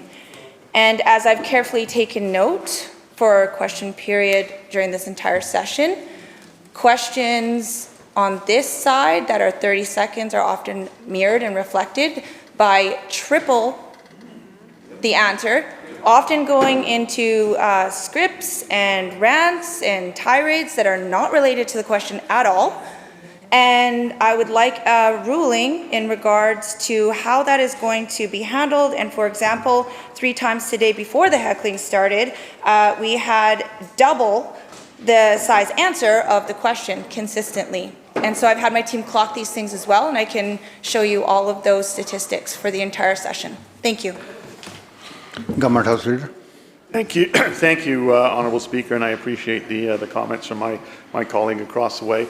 I would remind the Speaker that question period in this chamber has been characterized by just as long questions on many occasions by the opposition, has been often by short answers on this side. It happens on both sides of the House. I know the Speaker does. Thank you for making my point there, member, in terms of the heckling. I know the Speaker does keep a record in terms of the time that each side takes. I know that you review that on a daily basis, so I would trust your judgment in the actual records that I know the Speaker, not just you, but previous speakers before you, have always kept in this chamber. Thank you, members. Chair will take this under advisement and get back. Member for Richmond Queensborough. Mr. Speaker, I have a petition to present. Can I seek leave to present the petition? You don't need a leave. Just proceed. Okay. So the petition is from 1,000 signatories, over 1,000 signatories, from Queensborough, New Westminster, and the surrounding area. And there's currently a school bus service from Queensborough to New Westminster Secondary School. And that school bus service is coming to an end in June 2026. And the petitioners are calling on the Legislative Assembly and this provincial government to make the school bus service from Queensborough to New Westminster Secondary School permanent. There was a campaign promise by the government in 2024. Thank you, member. That The petition is accepted. Thank you. Minister of Housing. Thank you, Honourable Speaker. I have the honour to present the 2024-2025 annual report of the Islands Trust. This fulfills the Trust's statutory obligation to prepare an annual report that includes the summary of Trust Council, Executive Committee and Local Trust Committee's operations, along with an annual report of the Islands Trust Conservancy and audited financial statements. The annual report outlines the diversity of work the Islands Trust and the Islands Trust Conservancy undertook over the past year to support communities, safeguard sensitive ecosystems, and manage development in this special area of British Columbia. They have done great work, and I'm going to shorten it because we have taken a long time today, but as I was able to welcome them, want to thank Chair Laura Patrick and CAO Ruben Bronny for the good work that they and their teams have done on this report and their public service year-round. Thank you. Thank you. Member for Coquitlam-Millardville. Thank you, Honourable Speaker. I have the honour to present the first report of the Special Committee on Democratic and Electoral Reform for the first session of the 43rd Parliament, titled Toward a Stronger Democracy in BC. I move that the report be taken as read and received. Member, the question you have heard. All those in favour say aye. Aye. Opposed? Motion carried. Member. Thank you. Honourable Speaker, I ask leave of the House to move a motion to adopt the report. Is leave granted? Aye. Please continue. Thank you. Honourable Speaker, I move that the report be adopted, and in doing so, I would like to make some brief comments.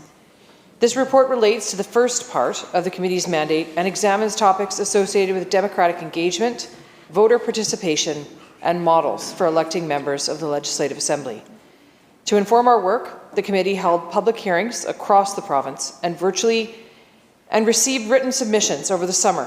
In total, we received input from 987 participants, including 186 presentations and 801 standalone written submissions, covering a range of opportunities to improve our democracy. On behalf of all the committee members, I would like to sincerely thank the individuals and organizations who took the time to engage with the committee and share their ideas, experiences, and perspectives. Following the consultation period, our committee considered all the input to develop our 36 recommendations. These recommendations aim to strengthen BC's democracy by supporting British Columbians' participation and engagement, examining the efficacy of legislation and policy, and enhancing the responsibilities of and resources for Elections BC, political parties, and MLAs. The committee also recognized the significant level of input received during our presentations regarding electoral reform, while also acknowledging the need to have further conversations with British Columbians on this topic to ensure there is support and trust in any political changes. As such, the committee recommends considering establishing a People's Assembly to examine and make recommendations in consultation with experts on the model for electing members of the Legislative Assembly.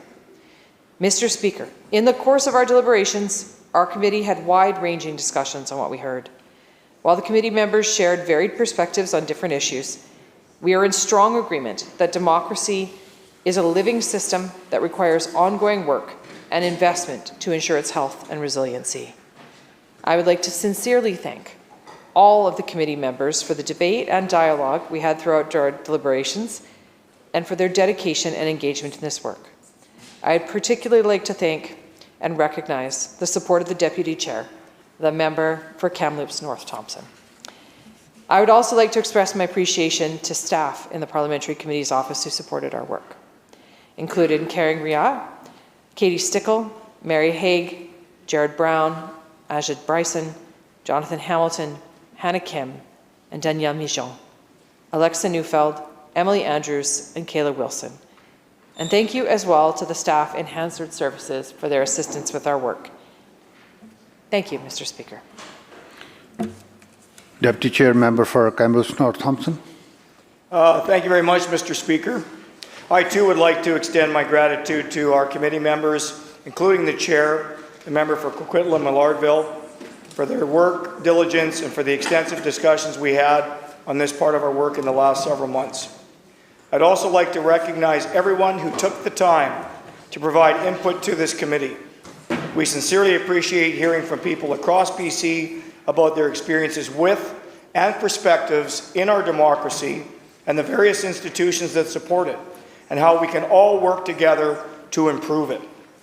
In particular, throughout our work, we heard some of the challenges facing the province's democracy, and we've considered many ways to strengthen it. In particular, Mr. Speaker, committee members recognize that democratic participation is both a right and a civic duty, and that we all have an active role to play in the health of our democracy. To that end, we highlight the need to strengthen civic education and enhance the information and education provided to British Columbians. The committee also identified opportunities to increase democratic engagement and bolster voter participation. Additionally, we agree that accountability and transparency are fundamental democratic principles, and that measures to reinforce these principles are critical to maintaining a vibrant democracy. Finally, I'd also like to thank the staff in the Parliamentary Committee's office and Hansard, who supported our work around the province. Thank you very much, Mr. Speaker. Leader of the third party. House Leader of the third party. Thank you, Mr. Speaker. I rise today to also speak in support of this report. As a member, proud of the work we did together as a committee. Thank you to my fellow committee members, to the staff who advised, coordinated, researched, and especially to the 987 people and groups who took the time to submit to the committee. We are so fortunate to have access to so many experts and so many British Columbians who took the time to share their knowledge, ideas, experiences, and perspectives on strengthening our democracy. I'm grateful to all of them for prioritizing this important work in their lives. In these times, democratic and electoral reform is some of the most important work that this House can undertake. It speaks directly to how decisions are made, by whom, and with what supports. It impacts how our society is organized, how all perspectives and interests of British Columbians are represented in this chamber, and what we teach our children about civic responsibility. I'm so glad, therefore, that this report represents the efforts of all parties in this House, that members from across this House have put aside their partisan interests, which are very partisan at times, and look directly at what's best for the future of the province. I look forward to hearing of timely implementation of all the recommendations in this report. Thank you, Mr. Speaker. Thank you. Members, the question is adoption of the report. All those in favor say aye. Aye. Opposed? Motion carried. Minister of Emergency Management. Thank you, Honourable Speaker. It's my pleasure to be able to stand in the House to present the British Columbia Disaster Climate Risk and Resilience Assessment in accordance with Climate Change Accountability Act pursuant to Section 4.3 of the Act. Thank you. Thank you.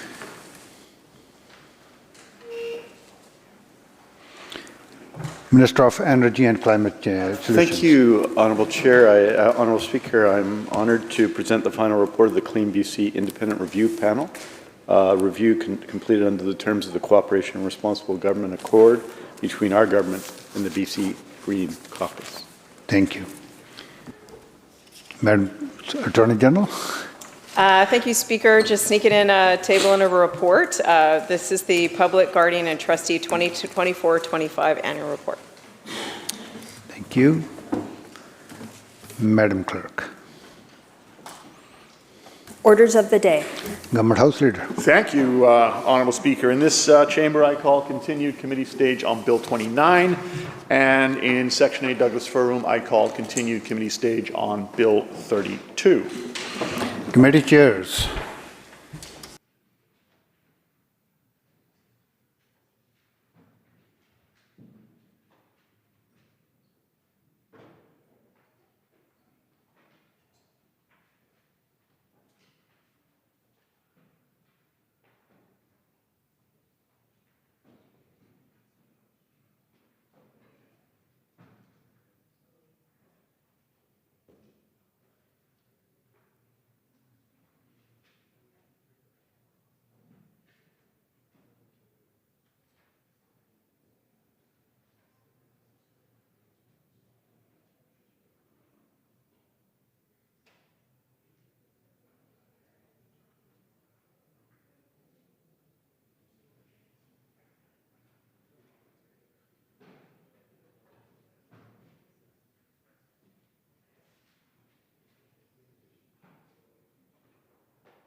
Thank you, members. I'm going to call a brief recess while we wait for the minister and the team for continued committee stage.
Thank you, members. We will call this committee back to order, where we are contemplating Bill 29, the Child, Family and Community Service Amendment Act of 2025. We are on Clause 1, however.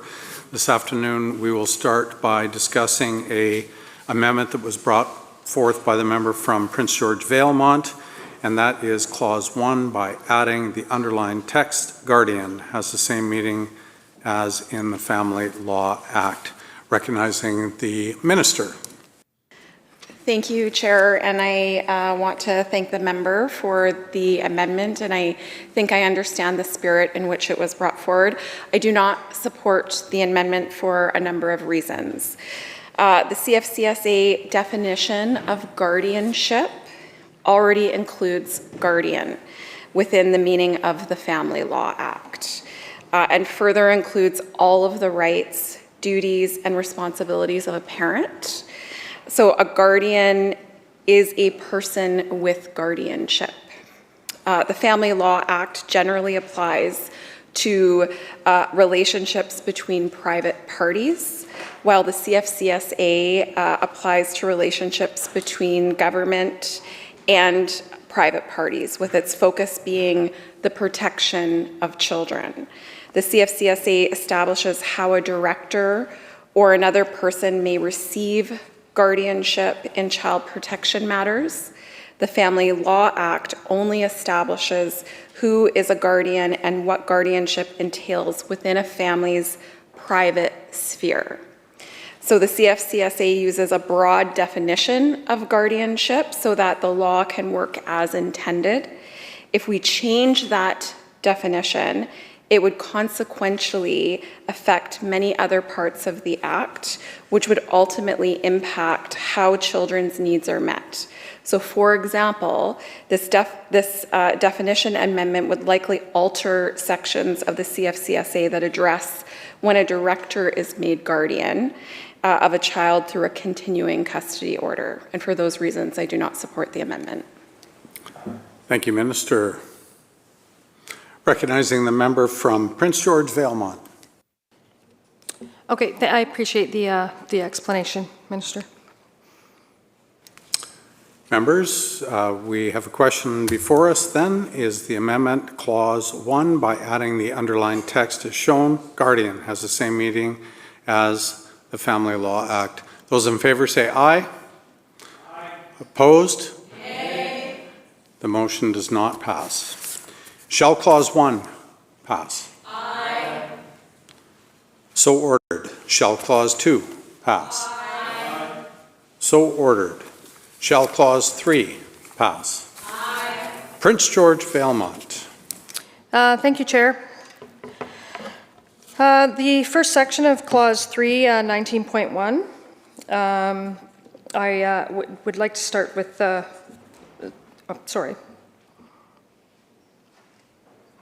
like to start with paragraph 2. It reads that a director may make a safety plan in accordance with this division. Yesterday you stated that a safety agreement or safety plan is necessary and initiated during any assessment or investigation period. The BC Government News Bulletin states that these agreements mitigate safety concerns in a way that supports the children or youth to remain safely with their parent or trusted adult as arranged by their parent, while awaiting the outcome of child protection assessment or investigation or decision on a court order. To the Minister, Chair, why does the language in this paragraph, a director may make a safety plan, contradict with what she stated safety plans were used for yesterday and in the actual news bulletin that MCFD released to the public?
Minister. Thank you, Honourable Speaker. The term may is used because a safety plan is just one tool available to directors to use. And so safety plans are not a must to be used by directors. They may be used as one tool available to them in a situation. Thank you, Minister. Prince George Valemont. Yes, Chair, I'd like to table an amendment on section 19.1. Thank you, Member.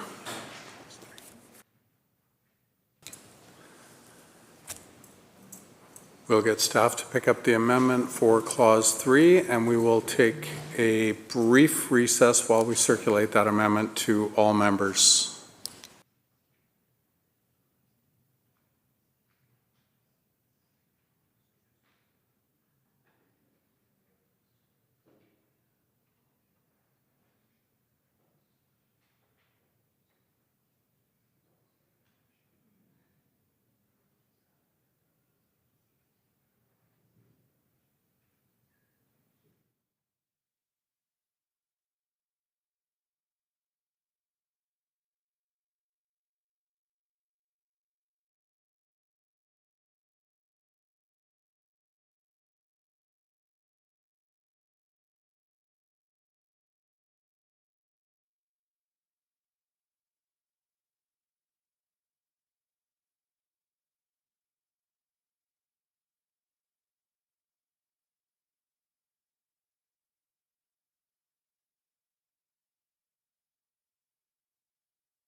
Thank you, members. We will call this chamber back to order. We are discussing this afternoon a motion in amendment to Clause 3, Section 19.1, subsection 2, a director changing a director may to must make a safety plan agreement in accordance with this division and regulations, if any, for the protection of a child's health or safety in any of the following circumstances.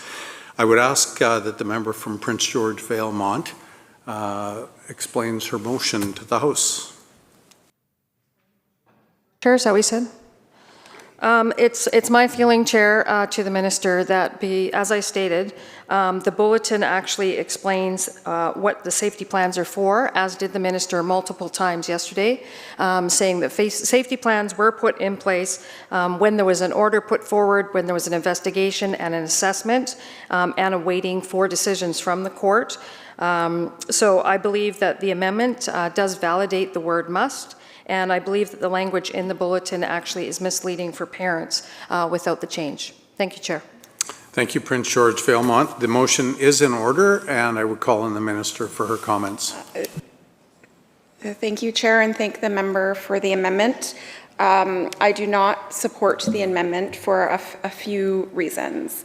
The amendment would force a process where every single situation is unique and different, and directors may need to use more or less intrusive measures in any single situation. So there are other tools also available when there is a protection concern.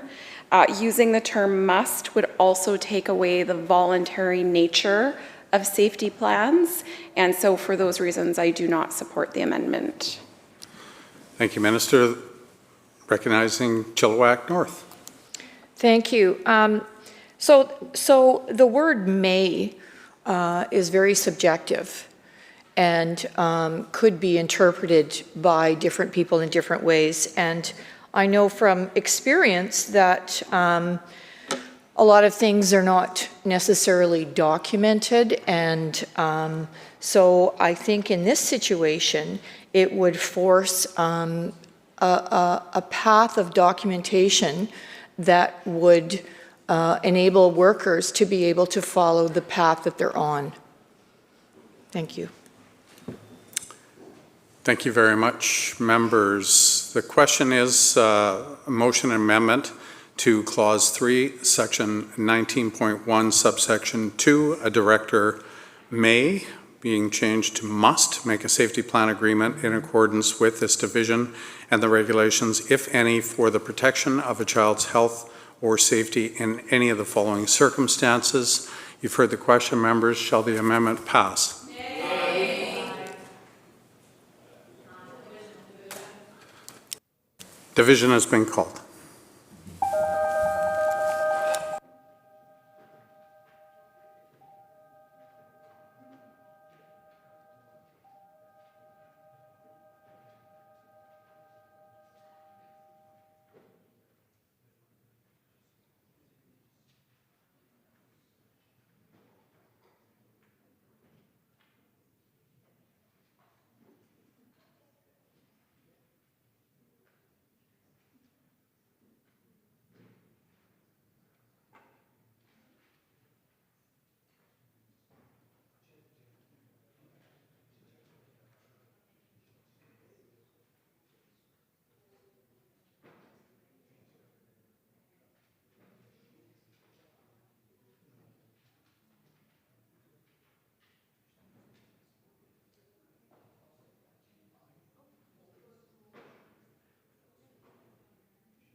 Thank you, members. The question before the House now is the amendment of Bill 29 to Children, Family and Community Service Amendment Act of 2025. The amendment's introduced by the member from Prince George Valemont. It is amendment to Clause 3, Section 19.1, subsection 2, where a director may, being struck, and changed to must make a safety plan agreement in accordance with this division and the regulations, if any, for the protection of the child's health or safety in any of the following circumstances. Members, those in favor, please rise or otherwise indicate.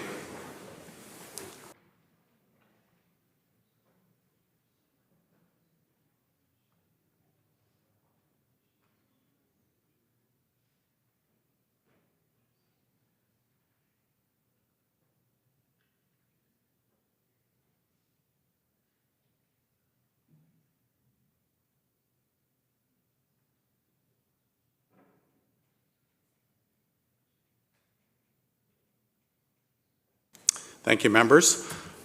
All those opposed, please rise or indicate.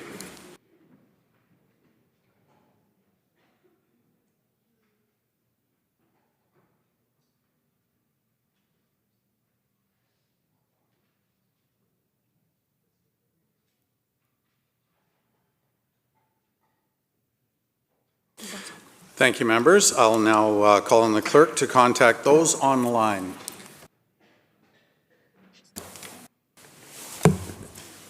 MLA Choi.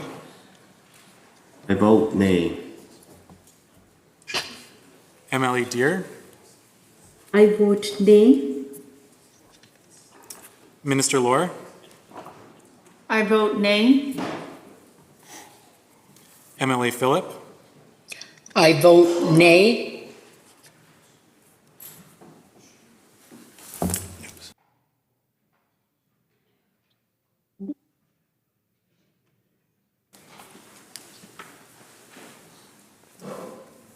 Those voting aye: Wilson, Kindy, Millibar, Warbis, Rustad, Banman, Watt, Cooner, Halford, Hartwell, L. Neufeld, Van Popta, Dew, Clare, K. Neufeld, Gasper, Chan, Tour, Hepner, Giddens, Rattay, Davis, McInnes, Bird, McCall, Stamer, Day, Tepper, Mock, Moz, Williams, Lowen, Dollywall, Luck, Block, Keeley, Sturco, Boltby, Brody, Armstrong, 40.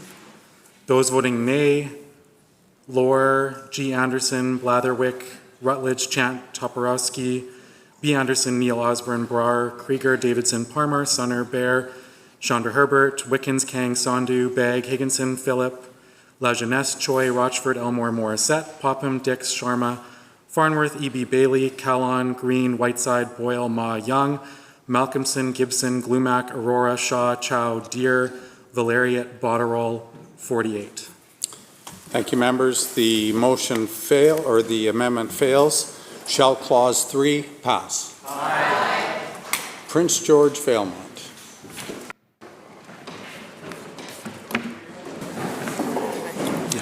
We'll take a quick recess, members.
Thank you, members. We'll call this chamber back to order where we are on committee stage of Bill 29, Child, Family and Community Service Amendment Act of 2025, where we are contemplating Clause 3. Prince George Vailmont.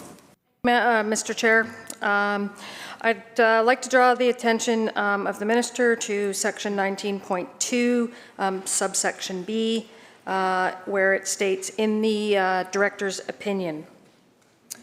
An opinion by definition is a judgment, viewpoint, or statement that is not conclusive or opposed to facts, which are true statements. Would the Minister, through the Chair, please explain the definition of in the Director's opinion?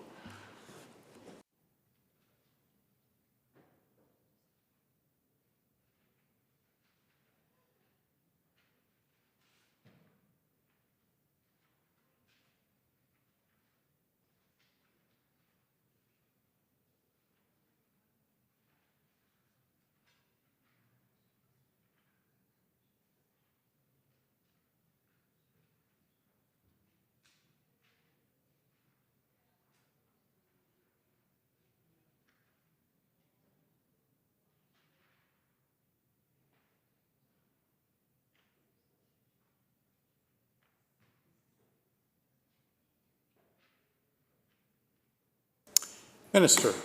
Thank you, Chair. So the Director takes their authority from the CFCSA. The CFCSA requires the Director to use their authority in ways that align with certain guiding principles, certain guiding and service principles that are outlined in the Act. So these principles shape how the Director makes decisions.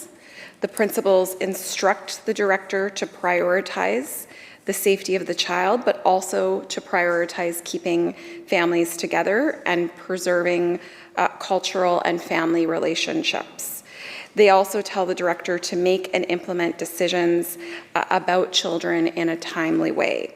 So the CFCSA empowers directors to make decisions as a part of their role. In this way, they have discretion to make choices they feel will promote the policies and the objectives of the Act. This allows them to respond to the specific circumstances they are faced with on the ground and in real time. Every family and every situation is unique, and the CFCSA routinely asks directors to make decisions on case-by-case basis. Thank you, Minister. Prince George Vailmont. Thank you, Chair, for thank you, Minister, for the answer. Under the Act, Section 92(1), it also says that directors can delegate their powers. A director may delegate to any person or class of persons any or all of the director's powers, duties, or functions under this Act. A delegation of those powers, duties, or functions of a director must be in writing and may include the terms and conditions the director considers advisable. I would like to ask about evidence-based practice. It's a sequential, structured process for integrating the best available evidence into making important decisions. The practitioner applies the decision-making process by using best available evidence while informed by pragmatic perspective developed from working in the field using critical thinking skills and the best available evidence and an awareness of the interest of the party. And though I appreciate what the Minister says regarding the Director specifically, as the powers can be delegated down, my concern in regards to this is frontline workers and the decisions they're making day to day. So through the Chair, will the Minister confirm whether Ministry staff, particularly those working directly with BC children, youth and families, are actually provided evidence-based practice training?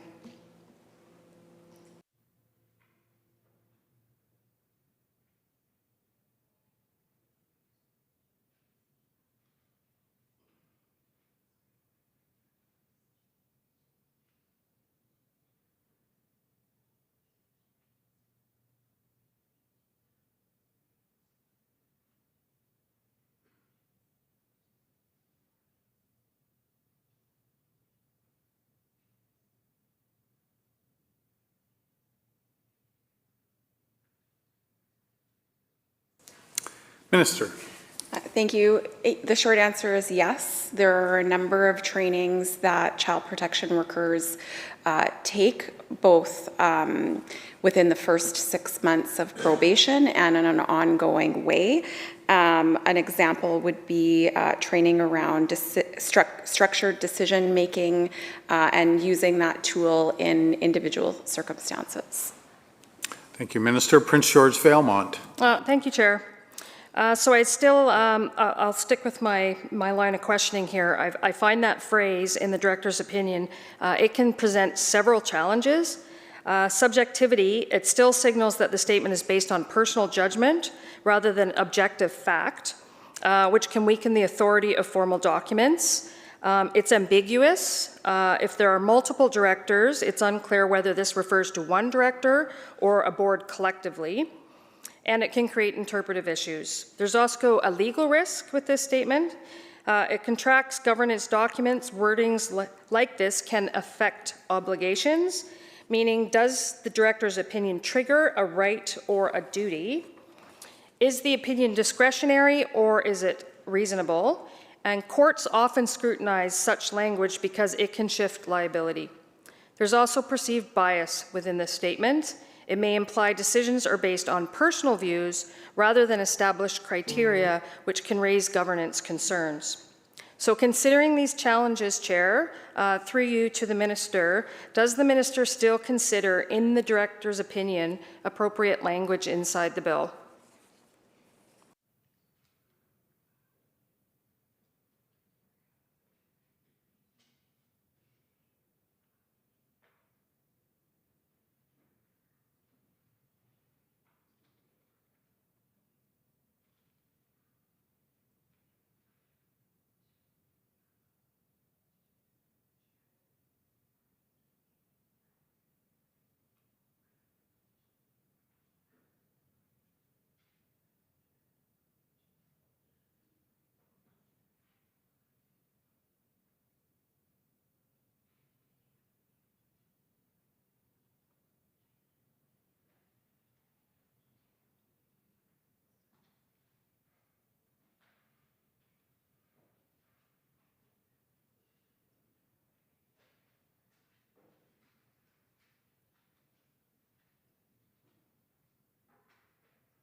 Minister of Children and Family Development. So a couple of things in relation to this question by the member. I thank the member for the question. First and foremost, all directors are bound by Section 2 and 3 of the Act. So all of the guiding principles of the Act, safety and well-being of children, what's in the best interest of children, those are all outlined in the very beginning of the Act. A reminder of, we talked about yesterday about all of the layers of oversight that exists within the ministry and externally. And I will also point out that we're talking here about the director's opinion about parties that are persons that must be parties to a safety plan. And so to determine which parents are necessary parties to a safety plan or which individuals are parties to a safety plan agreement, the director must rely on information available at the time to assess guardianship responsibilities and who may be party to a plan. And so they have to make that decision with the information that they have in the moment. Sometimes that could be in the middle of the night. Sometimes it may require some time to gather more information. And so that is why the language around each parent who, in the director's opinion, meets all of the following criteria is important for this section of the bill. Thank you, Minister. Prince George Vailmont. The criteria in Section 19.2B is actually quite specific. Can the minister, through the chair, provide an explanation or an example of, in the director's opinion, of when or how a parent would not meet the criteria listed, as it's extremely specific?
Minister. Thank you. So I believe I understood the question, so I'm going to attempt to answer it for the member. There are situations that arise, individual situations, where the director must make a decision based on the circumstance. So a director may arrive on scene where there is a child with adults present and maybe one of the parents can't be located. That is one example. Another example could be that a director arrived at a home at any point in time and one of the parents or the parent that is there is intoxicated. So in the director's opinion, the parent would not be able or willing to exercise the rights and responsibilities of a parent with custody. So those are a couple of examples. We can provide some more as well. Thank you, Minister. Prince George Vailmont on Clause 3. Thank you, Chair. Thank you, Minister. I accept your answer for that, although if I'm not mistaken, you don't have to have both parents participate in a safety plan. And so if the circumstances that you're referring to, if all of those criteria were met, that still raises the question in my opinion. I want to actually, you mentioned that a parent can't be located. So section 1 and it's B3, I actually have a question about that. In the opinion of the director, if a parent can be located, does the minister, through the chair, have any protocols or guidelines for what is a locatable parent, and what kind of threshold for inaccessible or unlocated does a parent have to be for this clause to be in effect?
Minister.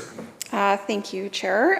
I think it's a helpful question from the member opposite. So steps that a protection worker must take in order to locate a parent will be outlined in policy and practice. And so a number of steps outlined for protection workers. Also, just to remind the member that safety plans are living documents, and so they can also be adjusted so that when a protection worker is making efforts to locate a parent, let's say they located a parent the next day, that safety plan can be adjusted with the inclusion of that other parent. Thank you, Minister. Prince George Vailmont. Thank you, Chair. I appreciate that answer, and this is one of the reasons that we're examining, or I'm asking more questions about the criteria. My understanding is that in accordance with Chapter 3, 3.2, and 3.3, depending on the circumstance for the safety plan, that it has to be documented within 24 hours. So there is actually a substantial, although it may not seem like a substantial, 24 hours can be very long here, maybe not other places. However, as you stated, there is time. So again, I have serious issue with the in and around the language due to the fact that there is a 24-hour period where these things can be addressed. Even the example that you gave, which I'm assuming is 4, if somebody was on site or shows up to assess a complaint that has come in, and you're correct, you have a parent that is intoxicated, I would hope that we aren't going to have an intoxicated parent sign a safety plan anyway. So again, to me, these criteria are quite specific. So I am actually, I have huge concern with the wording, instead of it not saying something more around evidence-based decision-making. Sorry.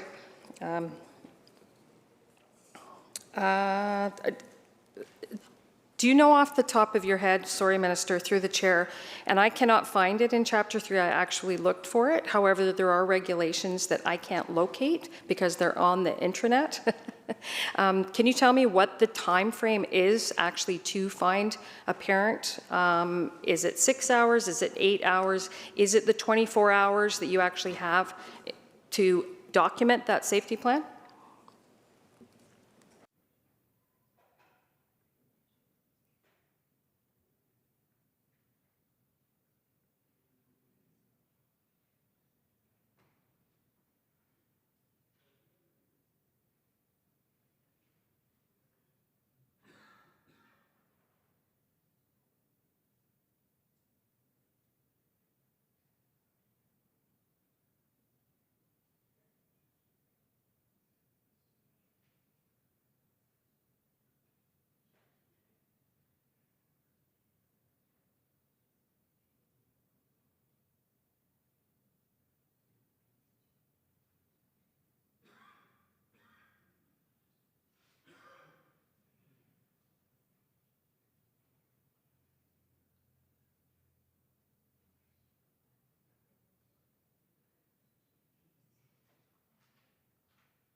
Minister.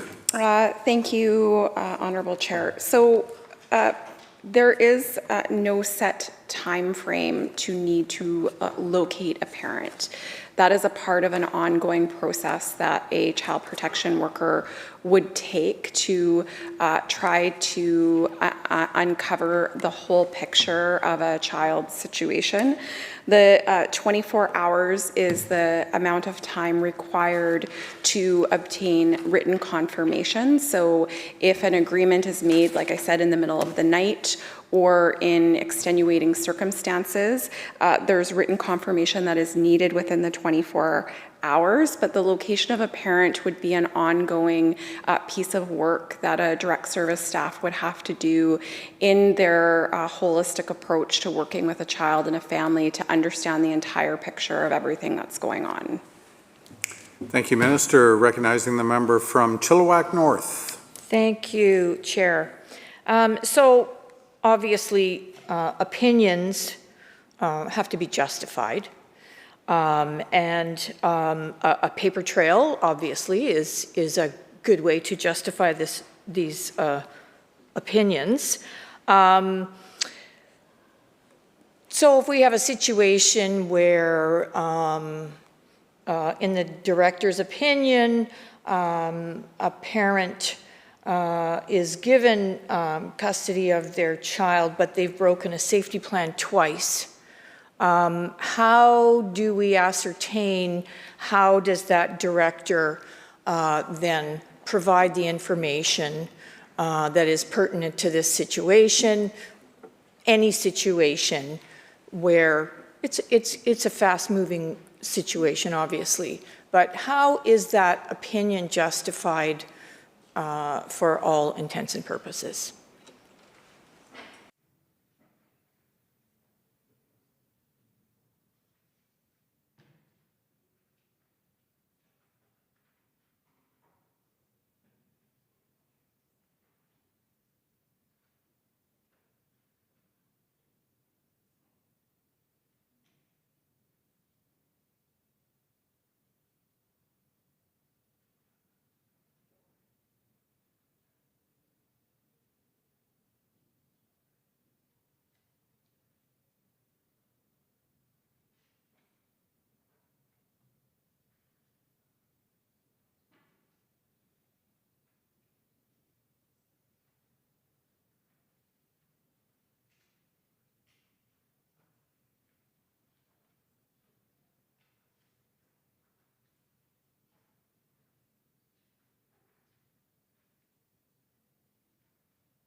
Minister. Thank you, Chair. So again, the safety planning is just one tool that is available to protection workers that is also subject always to the guiding principles of the Act. And so the guiding principles of the Act are paramount. And then in addition to that, safety plans are standardized forms. They are uploaded into case files. They include the reason for the safety plan, the goals of the safety plan, protective actions, commitments. If the safety plan changes or a parent, situations change or a parent isn't able to follow a safety plan, doesn't agree with the safety plan, there is case planning that occurs. And there are other tools that protection workers can take. It might include involving the courts. It might include more rigorous family planning. It is individual and based on each individual case. Thank you, Minister. Recognizing the MLA from Chilliwack North. Thank you, Mr. Chair. Perhaps I didn't really make myself clear in my question. I was asking about documentation justifying the opinion so that whoever is involved in this case has an opinion in front of them that they can actually count on to be justified through the documentation.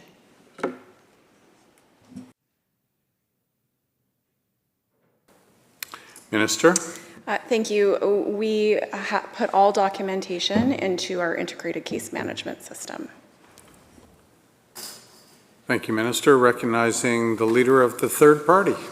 Thank you, Mr. Chair. If I understand correctly, this legislation authorizes scenarios where a parent with custodial rights and responsibilities could be cut out from the safety planning process. We're concerned about the possibility of a parent being cut out because they're not viewed as, quote, able and willing under subsection 4 to exercise their custodial rights and responsibilities. MCFD workers already hold so much power over parents, and this is a subjective determination. So I have 3 questions I'll ask all at the same time. I think they're related to one another. First, how will able and willing be determined? Second, will there be judicial oversight in this determination? And third, if a party is determined to not fit this criteria, what recourse mechanisms are in place? Thank you.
Minister. Thank you, and thank you to the member for the question. I think it's a really good one, and I hope that I will answer all aspects of it. So first and foremost, the starting place for protection workers is that all parents are willing and able. And so the threshold to determine that a parent is not willing and able is quite limited. And so I gave an example before where a parent may be intoxicated. And so those interactions are guided by clinical judgment and are subject to practice reviews, are subject to, as I mentioned yesterday, our external oversight bodies, and would be subject to judicial oversight as well. I think that answers the question. Thank you, Minister. Recognizing the leader of the third party. Thank you, Minister. And got 2 out of 3. Just if a party is determined, or if a parent is determined not to fit the able and willing criteria, is there a recourse mechanism beyond the judicial oversight as mentioned?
Minister of Children and Family Development. Thank you. So yes, there is recourse. A couple of different things. The parent can go through the complaints process, which would include a couple of different options. Complaining to the team leader, director of operations, executive director of service, or our ministry complaints line. It could also be subject to an administrative review, and also just to emphasize that it is a living document. So in the example that I gave where potentially a parent is intoxicated, the protection worker would be able to go back the next day or at a suitable time for the parent to be a party to the safety plan. Member for Prince George Valemount. Thank you, Chair. I need to understand this process a little better so that this is more clear to me. Safety plans are in 2 sections of the regulations, 3.2, which is where kids are not, there's no egregious thing happening immediately. And then under the investigation part is when it's obvious that there's severe physical abuse or severe neglect.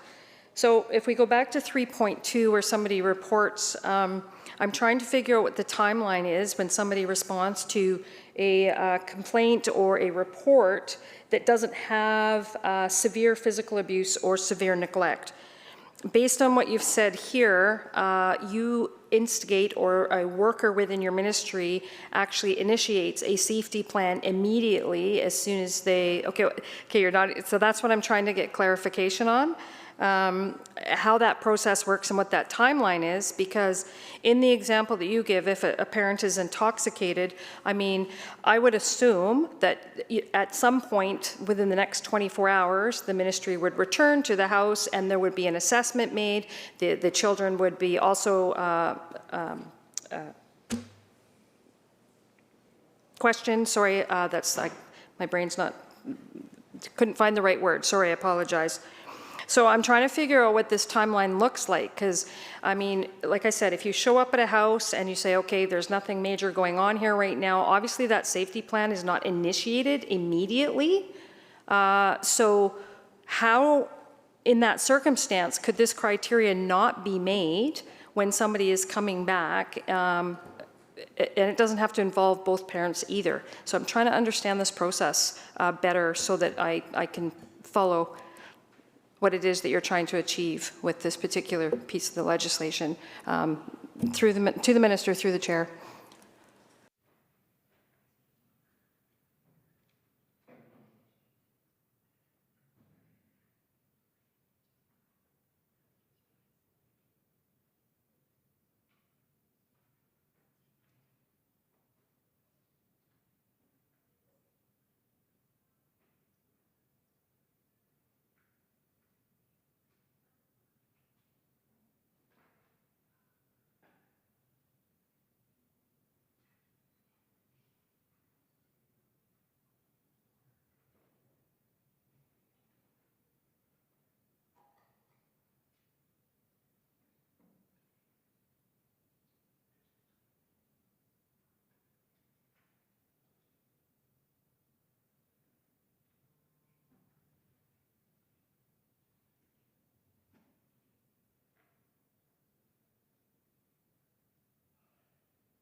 Minister for Children and Family Development. Thank you. Just a couple things for the member. I want to clarify that Chapter 3 is policy, not regulation. That's really important to clarify. Also, in 19.1, it really, in this clause really outlines when a safety plan agreement may be made. And so it talks about a director may make a safety plan agreement in accordance with this division and regulations, if any, for the protection of a child's health or safety in any of the following circumstances. The director is conducting an assessment or an investigation in relation to the child, and further to an assessment or investigation in relation to the child, the director has applied for under the Act a court order that the director considers adequate to protect the child. The director has not withdrawn the application and the court has not made a decision with respect to the application. I also just want to provide the members with the list of least intrusive measures that protection workers may makes. We know that removal of a child from their home and from the care of their parents is highly disruptive. Unless a child or youth's health or safety is in immediate danger, the director must look at all available options to protect the child that's least disruptive. So aside from safety plans, some of the other options include informal or formal support services, a court order authorizing necessary health care, taking charge of an unintended lost or runaway child for up to 72 hours while efforts are made to locate or notify a parent or guardian, a supervision order setting out terms and conditions for maintaining the child's safety, a protective intervention order which may prohibit an individual from contacting, interfering with, or residing with the child, an arrangement for the child or youth to live with an extended family or another individual who has a significant relationship with the child or youth through an extended family plan agreement, an agreement with the parents for the child or youth to live under the care of a director through a voluntary care or special needs agreement, or a youth agreement potentially. So safety planning has least disruptive measures available through policy. With the legislative changes, there will be clear and statutory authority and legislative safeguards to support the use of safety planning as a least disruptive measure. Member for Prince George Valemount. Thank you, Chair. I appreciate the answer from the Minister, and you named off quite a number of options there, and I understand that there is a escalating continuum that can be used depending on the circumstances. However, I'm asking the questions because we're supposed to be examining the bill together to make sure this is the correct way to go. And even in the circumstances that you just described, I would certainly hope that every effort be made that the parties of the agreement actually do meet these criteria, that it's not just an opinion of somebody, that is actually validated. That being said, I will move on to another question. To the Minister, through the Chair, is there any recourse for a parent or a guardian to request a second opinion if the director doesn't think that a parent does meet the criteria that is actually set out here?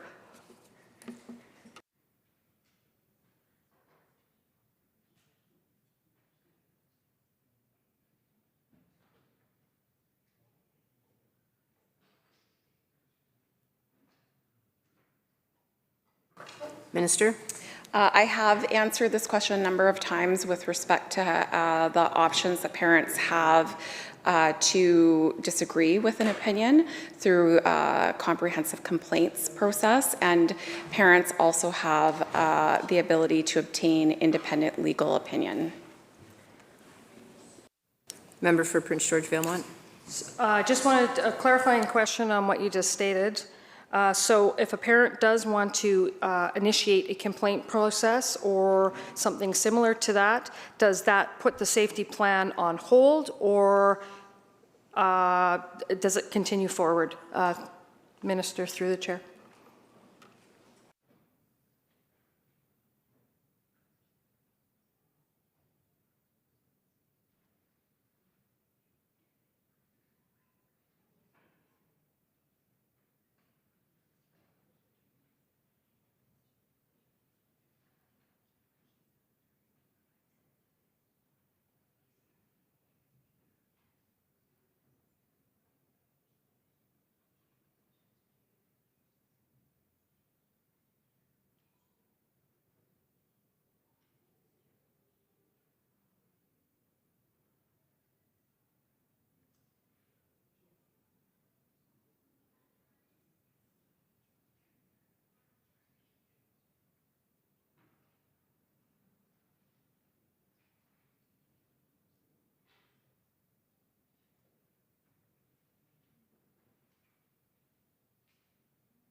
Minister. Thank you. So a couple of things. Every director is empowered under the Act with the guiding principles and the service delivery principles. And so if there is a disagreement about content of the safety plan, then there are a number of tools, as I outlined earlier, that directors can use that are not the safety plan. Member for Prince George Valemount. Thank you, Chair. I'd like to draw the minister's attention to paragraph 1B, subpara I. A parent is apparently entitled to custody. Apparently is an adverb. It is used to indicate that something seems true based on what you've heard, observed, or understood, though it's not completely certain. Does the minister have, through the chair, do you have a different definition for the word apparently? Minister. Thank you, Honourable Speaker. It's a good question. A parent apparently entitled to custody is a parent that apparently at least has the rights, duties, and responsibilities of a parent described in the Family Law Act. They also have at least some parenting time where they have physical care and control of the child. The CFCSA already uses the term parent apparently entitled to custody in other circumstances, so it's a familiar concept for protection workers. To protect a child and act quickly to put a safety plan in place when needed, a director must be able to make an agreement with each parent who by court order or by the apparent fact or reality is a parent with guardianship, which includes parental responsibilities and some parenting time with the child. The director at first instance may not have access to undisputed proof about parental rights, such as family law court orders, before taking steps to protect the child's safety.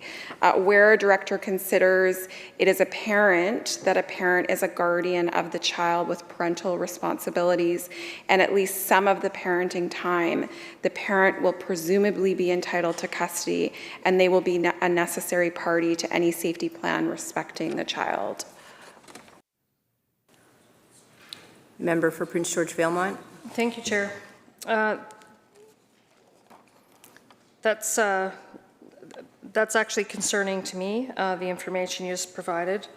The word apparently has a number of nuances in the English language. It can be used when something has been told or read and you're not sure if it's true. Apparently he's the father. It can have contradicting expectations when it's used in reality differing from what you thought. She looks like the mother, but apparently she's the girlfriend.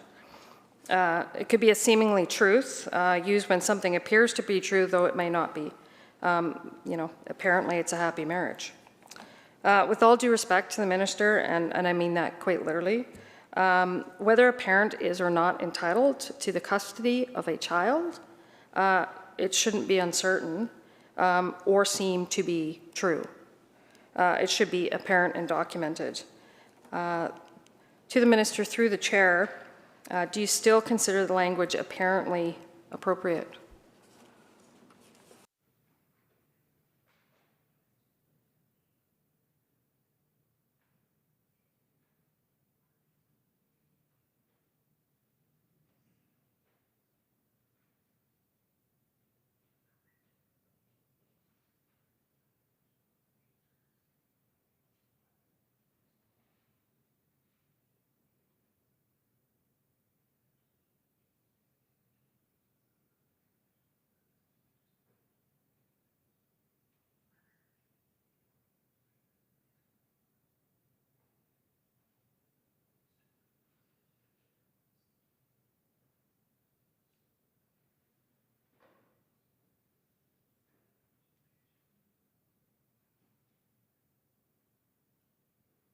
Minister? Yes, I do agree with the language in the bill. Member? Thank you, Chair. I have one last question about paragraph 1. Current policy under Chapter 3 indicates that when there's age-appropriate children involved in the FDR process, that the ministry is to seek input from children and youth. Will the minister, through the chair, provide an explanation as to why age-appropriate youth are not actually being included when they are determining a safety plan? It's not listed under parties to the safety plan in the bill.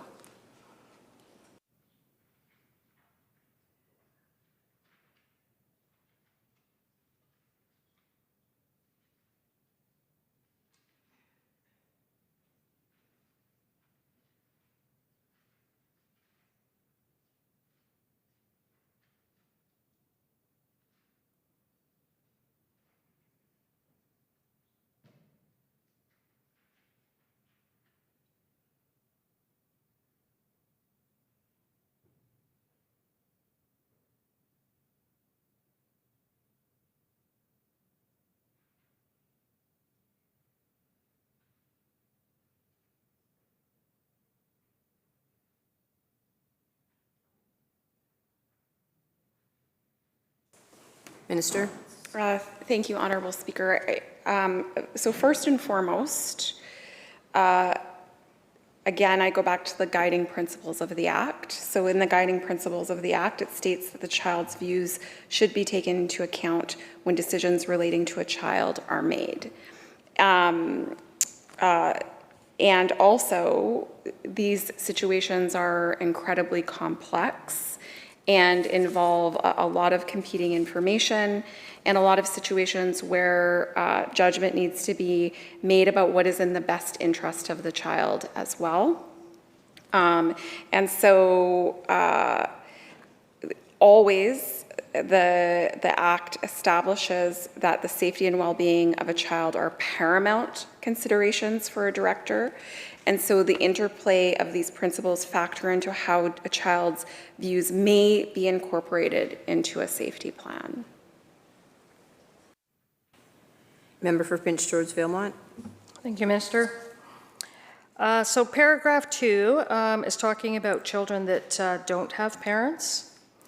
In this section is the area of the bill during Clause 1. I was referring to a proposed amendment. In the Family Law Act 53, the guardian may appoint a person to be a child's guardian on death. In para 2, is it correct to assume that in the director's opinion means that the director has the authority to determine based on personal judgment rather than objective fact who is considered to be a parent and who should be party to a safety agreement?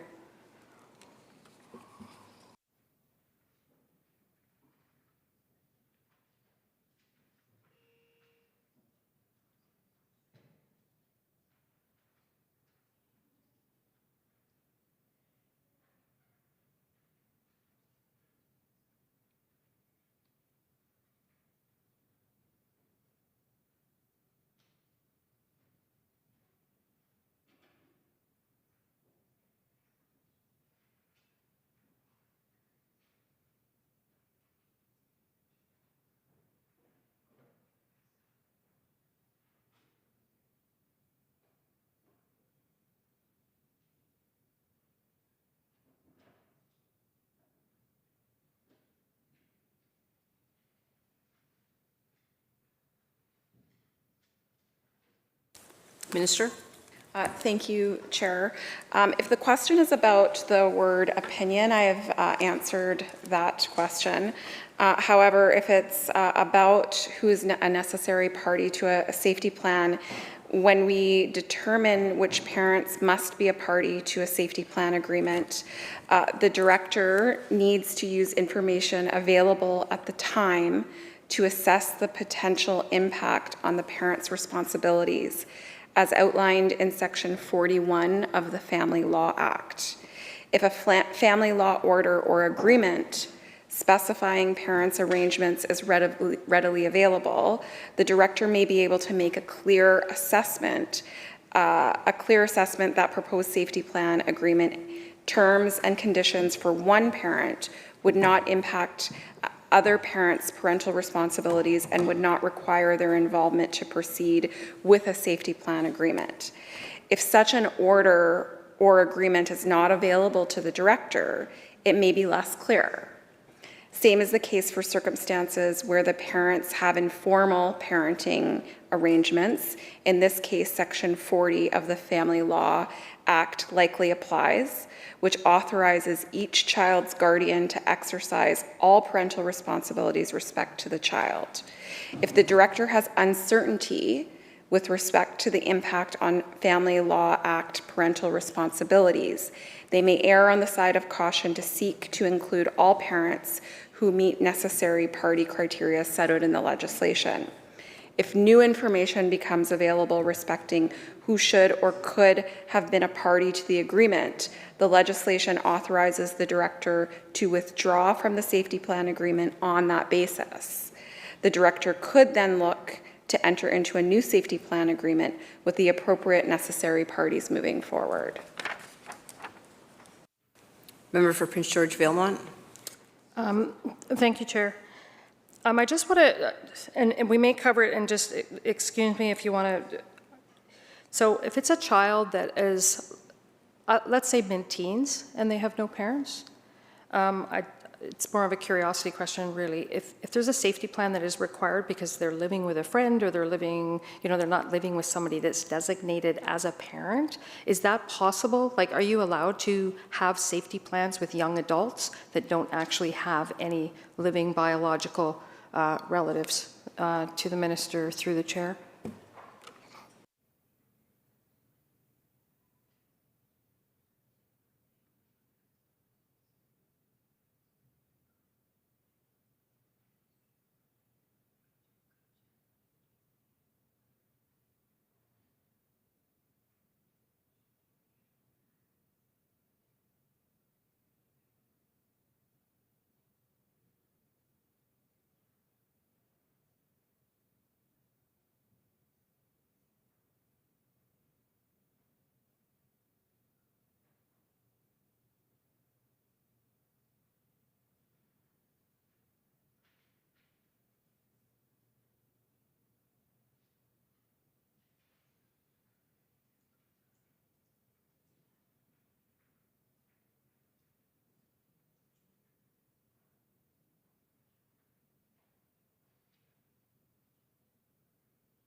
Minister? Thank you. So if there was a situation where a youth, a teenager, a young person was had someone in their life who was in a guardian role, we would plan with that person. If not, it would not be an appropriate tool to use. We would have something like a youth agreement or something else. Member? Okay, I appreciate that. I was just, this clause confused me because you're talking about a child that has no parent, and then in A it says at least one parent, and then in B it says at least one parent. So the language is confusing, so I needed clarification on that, because if it's confusing to me, it may be actually confusing to others, which is, again, one of the reasons I like the word guardian, particularly in cases like this. Paragraph 3. indicates that if there's Indigenous children involved, that the First Nation, the Saug Nation, the village, the treaty nation, or the legal entity representing that child's community should be subject or part of a safety agreement. My question to the minister through the chair is how much weight is a director expected to give if the community's opinion differs from the parents or the director themselves?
Minister? Thank you. So for the member, the sections of the Act 19.2, Section 1 and 2 outline who must be a party to a safety plan. Section 3 outlines who may be a party to a safety plan. And if a parent is uncomfortable with any party being a part of a safety plan, they can determine that that party not to be a part of a safety plan. Member for Chilliwack North. Thank you, Chair. So my question is kind of along the same lines, but a little different. So is the criteria for a safety plan for an Indigenous child parent applied to the nations, Squaxin or Hyakmeeth, whoever, or do they have their own provisions for safety plans?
Minister? So safety plan agreements are agreements when the province is exercising jurisdiction over child and family services. And so it would apply to when we are exercising jurisdiction. Member for Chilliwack North. Thank you for that clarification. So I have a question around the criteria used to determine the child or parent identifying as Indigenous. So if there is a parent who is constantly having issues with his safety plan and is failing it, but still wants to retain visitation, and suddenly that parent declares that they identify as Indigenous. What is the criteria around understanding that that is simply, that may be a way of circumventing rules or time factors? I actually am aware of a situation, and actually what did happen was everything stopped and there was no contact with the parents for another 6 months because it flipped into the nation's peace. So my question is, what is the criteria around a declaration of identifying as Indigenous?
Minister? Thank you. So a few things. First and foremost, the province does not arbitrate someone's indigeneity. That's first and foremost. Nor do we ever step away from a child protection concern until we know and are sure that those concerns are appropriately being dealt with programs and services, and those situations can be incredibly unique. How we interact or the decisions that we make when there's Indigenous children involved are outlined in part in the Act, and I can provide that with the member opposite. I know that all of our offices receive a number of correspondence, or we've interacted with people in our community who have a variety of experiences. I would caution members of this House to know that that there's limitations in what can be shared in way of information under the Child, Family and Community Services Act. And I think there are a number of circumstances where members of this House or the public do not have all of the information available that's obtained under that Act. And I just caution, I just caution around that. Member for Prince George Valemont. Thank you, Chair. And this is not intended to be I understand that the challenges with First Nations and Indigenous communities and Métis taking over their own child welfare is a very complicated process. It is very policy, procedure, law. It's a big piece. I do have one question, though. In the process of developing what those relationships look like and those policies, procedures, et cetera, look like, what happens in a circumstance if you have two parents that are living in separate households and they each have safety plans that they've engaged in? One is involving a First Nations or Indigenous community or support agencies, and the other parent doesn't. If there's a conflict between those two plans, can you help me understand what happens in a circumstance like that?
Minister? So just a couple quick things. Jurisdiction and the jurisdiction of child welfare services is outside of the scope of this bill, firstly. Secondly, we have situations all of the time where parents are separated and there are disagreements. That does not have to do with necessarily a child who's Indigenous, and we would not have competing safety plans. So we wouldn't have different safety plans for different, that compete with one another. We would work with the family on a joint safety plan. Member for Prince George Valemont. Thank you, Chair. I wasn't suggesting that you would have different competing safety plans. That's not what I was suggesting at all. I was saying that families are families and humans are humans, and people don't always agree and circumstances change and things can erupt or explode or on the fly. So that's why I was asking the question. I wasn't trying to be disrespectful. This is, as I said before, this is a very complicated process. So I was just trying to understand if that particular situation does arise, is there a process that we engage in? You know, is it a family conference? Is it? That's why I'm asking the question. I don't mean any disrespect, and you know, I know the ministry is doing good work, but you know, this is something that has happened. It will probably continue to happen, hopefully not frequently. But to the minister, is there a process for that? And again, through the chair.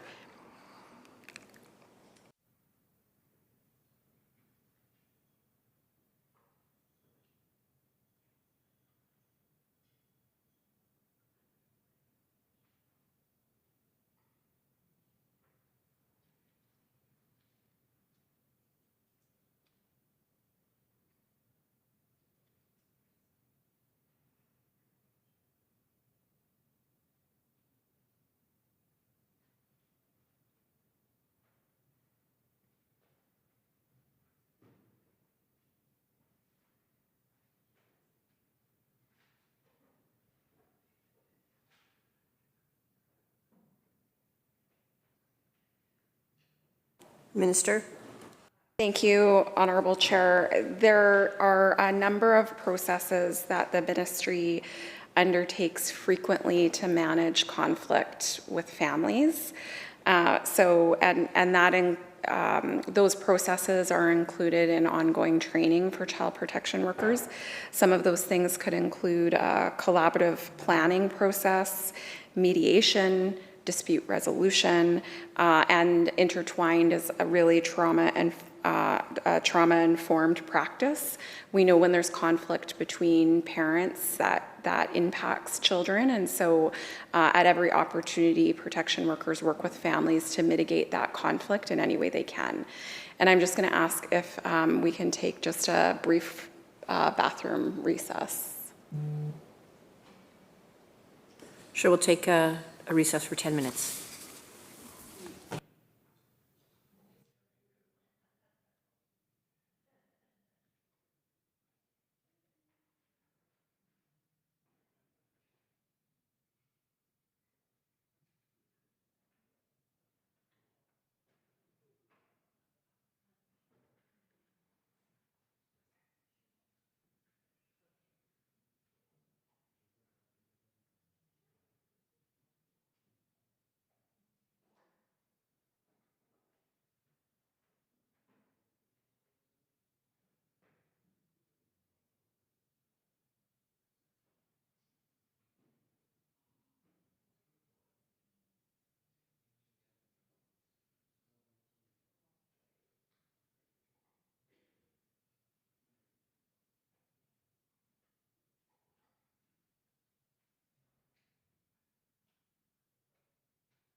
Emily for Burnaby South Metrotown, would you like to turn your camera on?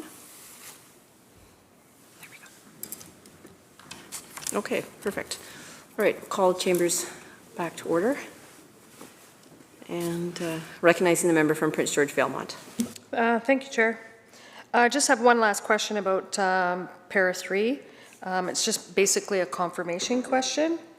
In 3D, at the end of the sentence, it says the child's Indigenous community.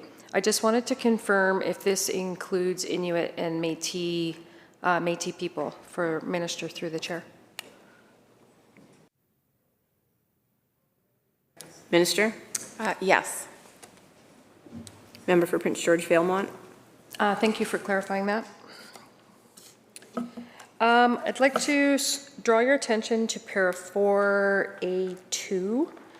Now, I believe I'm going to read something from the FLA. I want to confirm this is the paragraph that it's actually referring to, because if not, I'm a bit confused. So under the FLA, the guardians can have parenting responsibilities and parenting time. If you are not a guardian, then you cannot have any decision-making for children, but your care of a child can be officially designated as contact time. Through the chair, can the minister provide a list or an example of who would fall under this clause or this statement? And is this who we're referring to in section 4? And it kind of goes back to, again, the parents without children. So I'm just trying to clarify.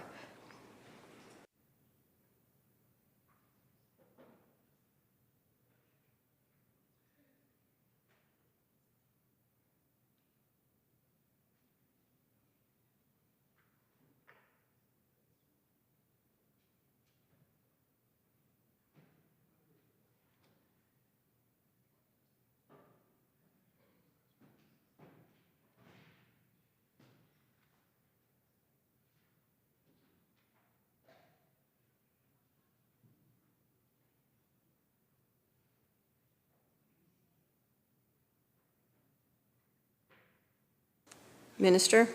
So it would pertain to anyone under Section 44 of the Family Law Act. Member for Prince George Valemont. Thank you to the minister for the question. I will go back and review that. Just for my own sake, would a aunt, uncle, like those individuals qualify under that particular part of the Act? Minister? So under 44 of the Family Law Act includes 2 or more of a child's guardians may make an agreement respecting 1 or more of the following. A, the allocation of parental responsibilities. B, parenting time. C, the implementation of an agreement made under this section. D, the means for resolving disputes respecting an agreement made under this section. 2, an agreement respecting parenting arrangements is binding only if the agreement is made A, after a separation, or B, when the parties are about to separate for the purposes of being effective on separation. 3, a written agreement respecting parenting arrangements that is filed in the court is enforceable under the Act if it were an order of the court. On application by a party, the court must set aside or replace with an order made under this division all or part of an agreement respecting parenting arrangements if satisfied that the agreement is not in the best interest of the child. Member for Prince George Valemont. Thank you, Chair.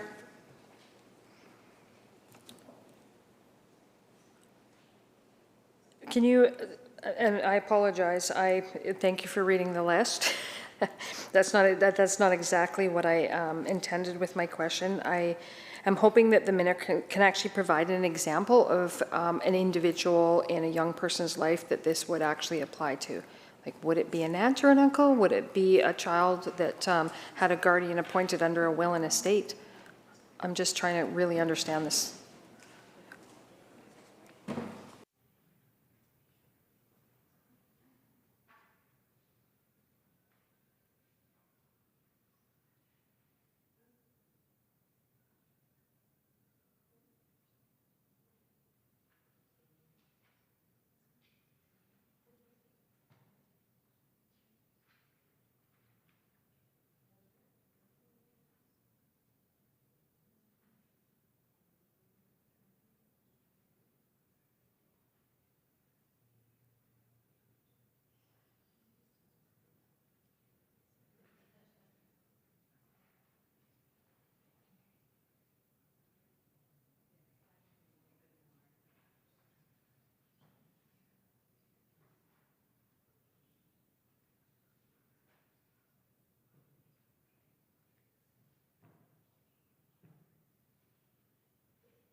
Minister.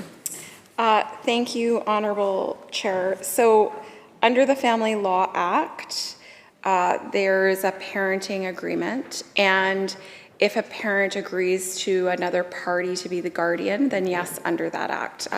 The example that you provided of an aunt and uncle or a grandparent, it could be a party to a safety plan. Member for Prince George Valemount. Thank you, Chair.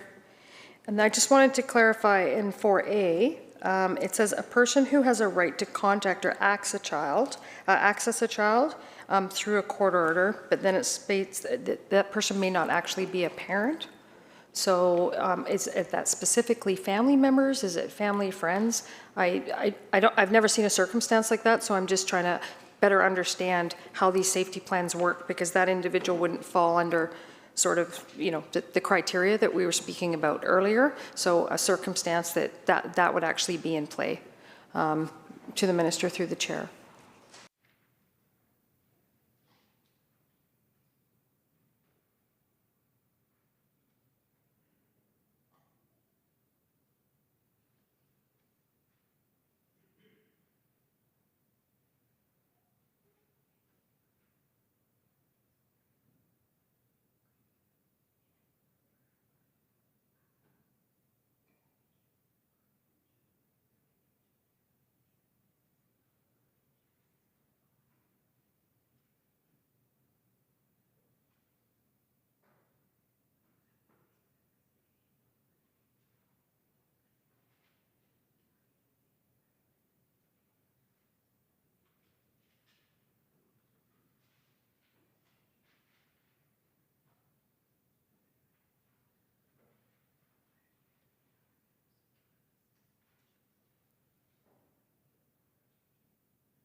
Minister. So there's a couple of examples that I think will be helpful here. One example might be, let's say a parent passes away, and let's say a mother passes away, and the maternal grandparents seek a court order for contact with a child, and that contact is granted. They could potentially be a party to a safety plan. Another example might be that a parent no longer has custody of a child, but they have a visitation or they have a contact order. That would also be an example where that party could be a part of a plan, but they don't actually have custody of the child. Member for Prince George Valemount. Thank you. Actually, I appreciate that answer. I was trying to wrap my head around that one. Para 5, I want to make sure I understand this paragraph correctly also. It's talking about a person under section 19. I believe it's 19.12. So I'm assuming this is a parent that's actually under the age of 19 that you are initiating a safety plan with. I'm okay. It's okay. Got it. I can see the nodding. Okay. I'll move to a second, well, not a second question. I'll move to, thank you for confirming, which raises a question. Are there any legal considerations to be considered when you are actually entering into these types of agreements with people that they're not actually technically adults, although they're parents, they actually aren't of legal age? So are there any legal considerations that need to actually be considered before moving into these agreements with a parent who is a child or youth? To the Minister through the Chair.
Minister.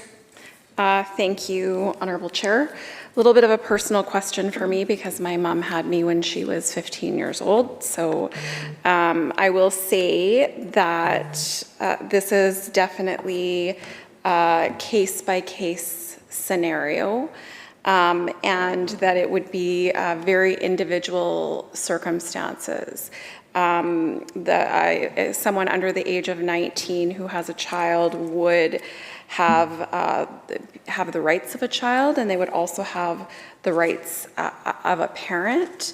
And so if there was a concern and there was a requirement for there to be a safety plan in place, I think that the director would have to work very individually in that circumstance to see what would be appropriate for who was involved in the safety plan.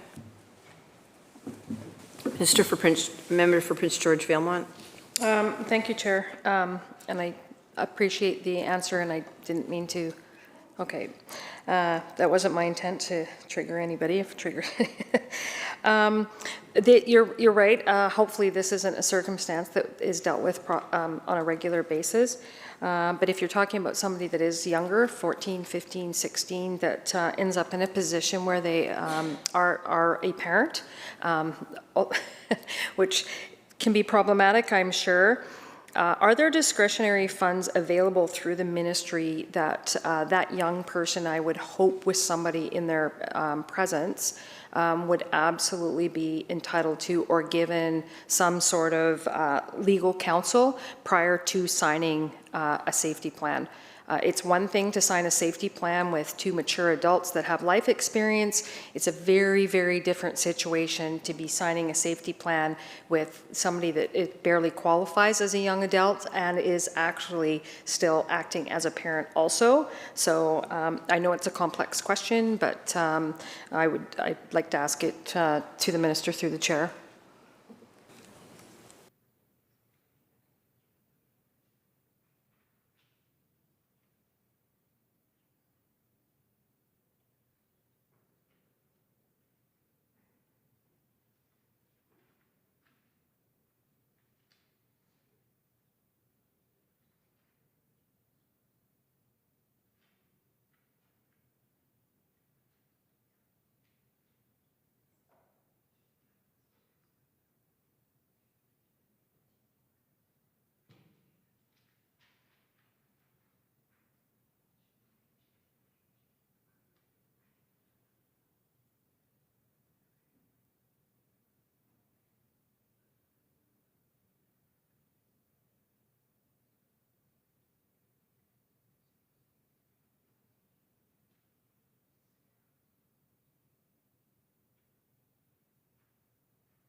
Minister?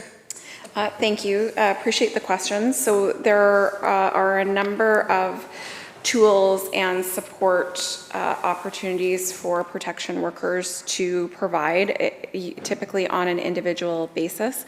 Sometimes that might include discretionary funding, depending on the individual circumstances. As far as legal advice, all parties, regardless of age, have opportunity to obtain legal advice before agreeing to a safety plan. And the director will explicitly inform parents who are necessary parties that they have this opportunity. If parents aren't able to access that advice right away, they may do so at any time after agreeing to the safety plan. Parents, regardless of age, may receive legal advice through several means, including if they're eligible for legal aid, government programs, and also may seek advice through privately acquired counsel. Member for Prince George Valemont. Thank you, Chair, and I appreciate that answer, and I know that the legal advice comes under the next section, so I have a few more questions at that time. At this time, Chair, I would like to actually table an amendment for 19.2.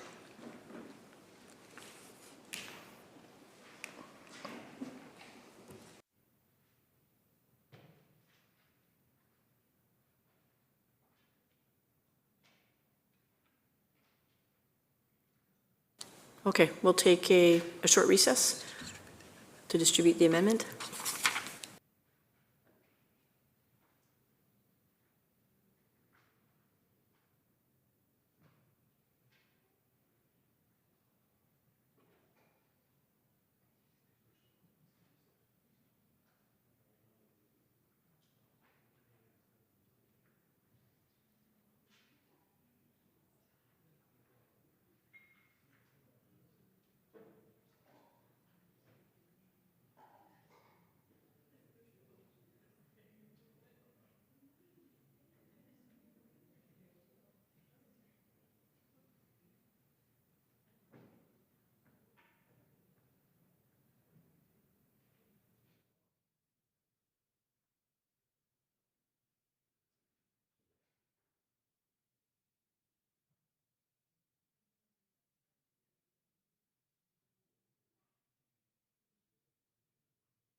All right, so everybody's got a copy of the amendment. Member for Prince George Valemont, would you like to move the amendment? Thank you, Chair. To the Minister, as you know, we've gone through a lot of questions in this particular section, and you know, I've made it quite clear that I have some very serious reservations around some of the language that's contained in this particular section, specifically in the Director's opinion and the word apparently. Again, in Section 2, with somebody with no parents, this just specifies that somebody needs to be part of that plan.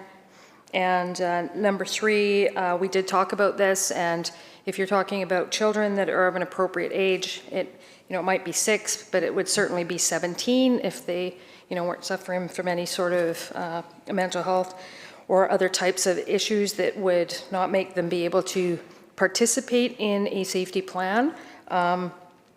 With a family, I think that's important, that children within a family should be able to participate. And so that is why I've brought these amendments forward, Minister. Okay, I'd like to advise that the amendment is in order. Minister?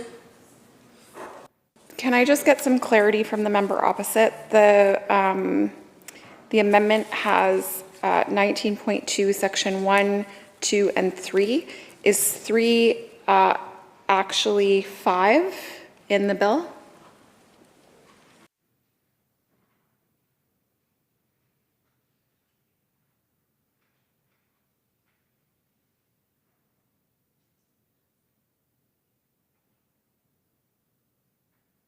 Member for Prince George Valemont?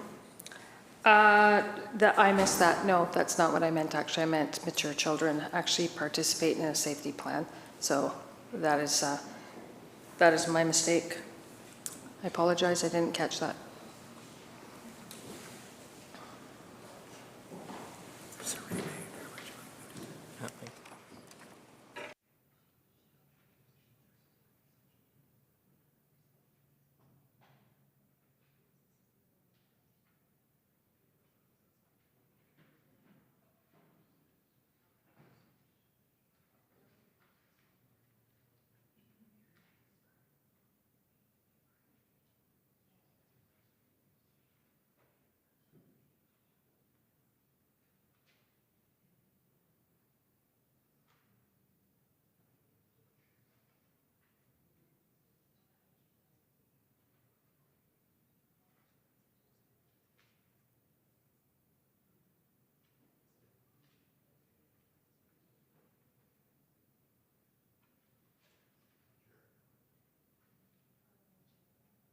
Minister. Sorry, I still need clarity on the last point, 3, a parent described in subsection. I'm not sure which part of the bill this is pertaining to. Member? Thank you, Chair. This has been, I missed it. It isn't actually written correctly, number 3. So the intention of paragraph 3 was to actually add members to mature or appropriate age children to be participatory as members of a family plan. But it hasn't, I missed that it wasn't written correctly. So I apologize for that. Okay, so clarifying that the motion seems to be unintelligible. There's a mistake. I'm going to rule it out of order. And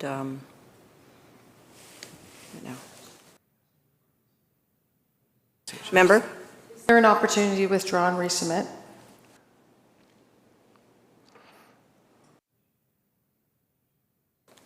So the amendment's been ruled out of order, but you're certainly able to table another amendment as you wish. Sorry. You are certainly able to table, this amendment has been ruled out of order, but you are certainly able to table an additional amendment. Okay, so just to clarify though, if we move past the clause, are you still able to table an amendment? Because that's not my understanding. Correct, but we're still on clause 3. Okay, member? We'll take a recess. Yes. Okay, yep, we'll take a recess for 10 minutes. Okay.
Thank you, members. We will call this committee back to order, where we are contemplating Bill 29, Child Family Community Service Amendment Act of 2025, where we're on Clause 3.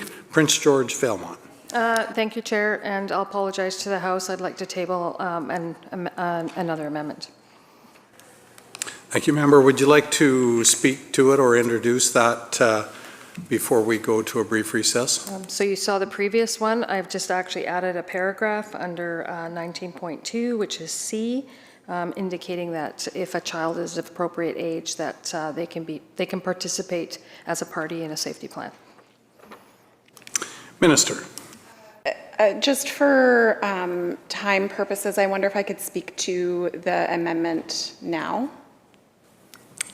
Sure. Okay. So for a number of reasons, I do not support the proposed amendments. The first few amendments where we've struck out apparently, director's opinion, we've canvassed those extensively in our questions. To the amendment around number 2, your previous amendment that was struck down and the reasons for that make this amendment not workable. And for the amendment around Amendment C, I would say that it's already apparent in the guiding principles of the Act that that children's views should be taken into account when decisions relating to the child are made. So for those reasons, I do not support the amendments.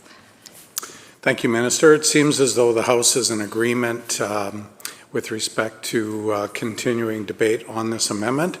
Are there any other speakers? Member from Prince George Vailmont.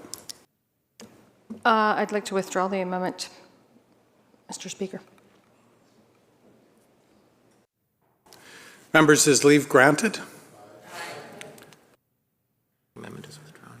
Leave is granted and the amendment is withdrawn. Thank you, members. Shall Clause 3 pass? Aye. Prince George Vailmont. Thank you, Chair. I would like to move to 19.3 or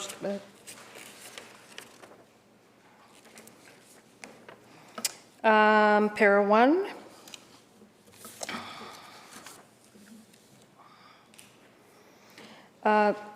In para 1, are there any limitations, or to the Minister through the Chair, are there any limits on what can be mandated within a safety plan?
Minister.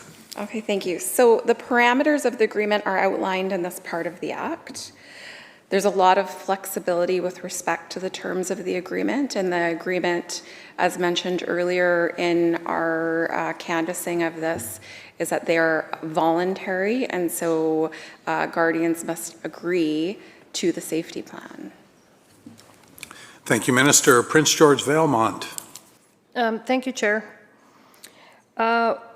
Through you to the Minister, you had mentioned earlier that there is a template when you're drafting safety plans. Can the Minister confirm, and would she be willing to table a copy of the template used for safety plans so that I can confirm what is and actually isn't on the template?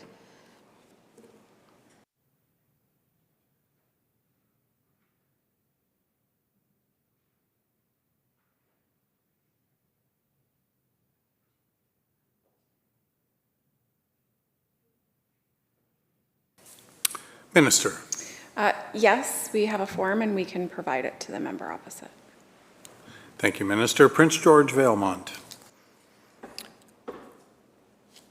I'd like to go to 1D, and we're just going to go back to some of the legal stuff that we were referring to earlier. You did state, and you have stated more than once, that everybody is counseled or is explained to every individual that does participate in a safety plan that they are welcome to and encouraged to get legal advice. My question around that is, if you have a family that is impoverished or does not actually have the funds to do that, is there any mechanism for them to get that legal advice?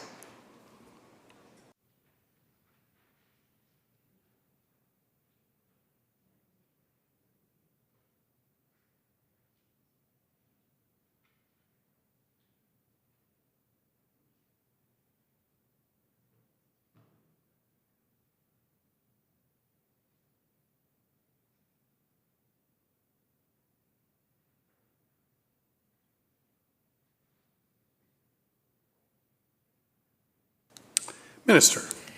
Thank you, Chair. Yeah, so I did answer this question earlier when we were talking about parents who are also minors, and so that is relevant to any person receiving services through the ministry, and so subject to eligibility, there are a number of places where families can obtain legal advice.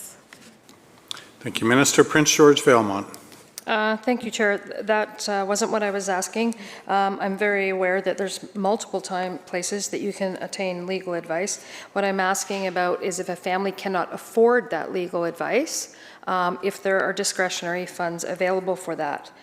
And as a matter of fact, in accordance with a report that the Canadian Bar Association of BC put out in 2021, one of the recommendations was providing the right resources at the right time requires adequate funding to legal aid, British Columbia, by the AG of BC, or the Attorney General, I apologize, so that lawyers are available to assist particularly vulnerable families.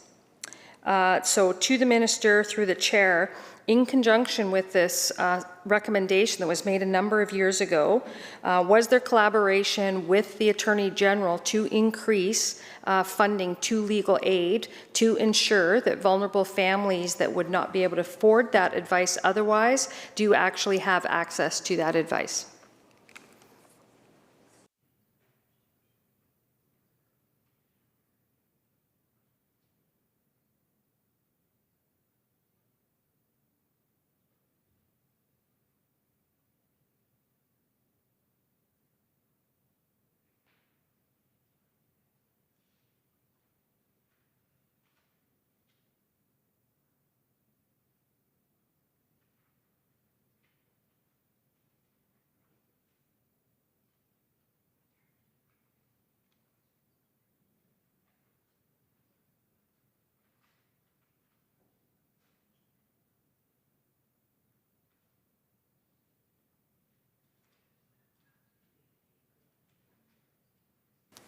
Minister. Thank you, Chair. So firstly, I can't speak to another ministry's budget. Maybe I'll just clarify my answer again. There are a number of community and government programs that are available to families to access legal support and advice. And part of the role of ministry, we canvassed it earlier around family development plans and supporting families. Referrals are a part of that. So in many of our communities, we have nonprofits that deliver things like a family law advocate, a poverty law advocate. And so there are a number of community-based programs and services, legal aid that are available to families that would be captured in the situation that you are speaking of. Thank you, Minister. Prince George Fairmont. Thank you, Chair. I would, and this is and I know that you can't speak to somebody else's budget, but I would certainly have hoped that there would have been interaction with that ministry in regards to this particular topic. These are decisions that can have massive ramifications on a family, as you stated.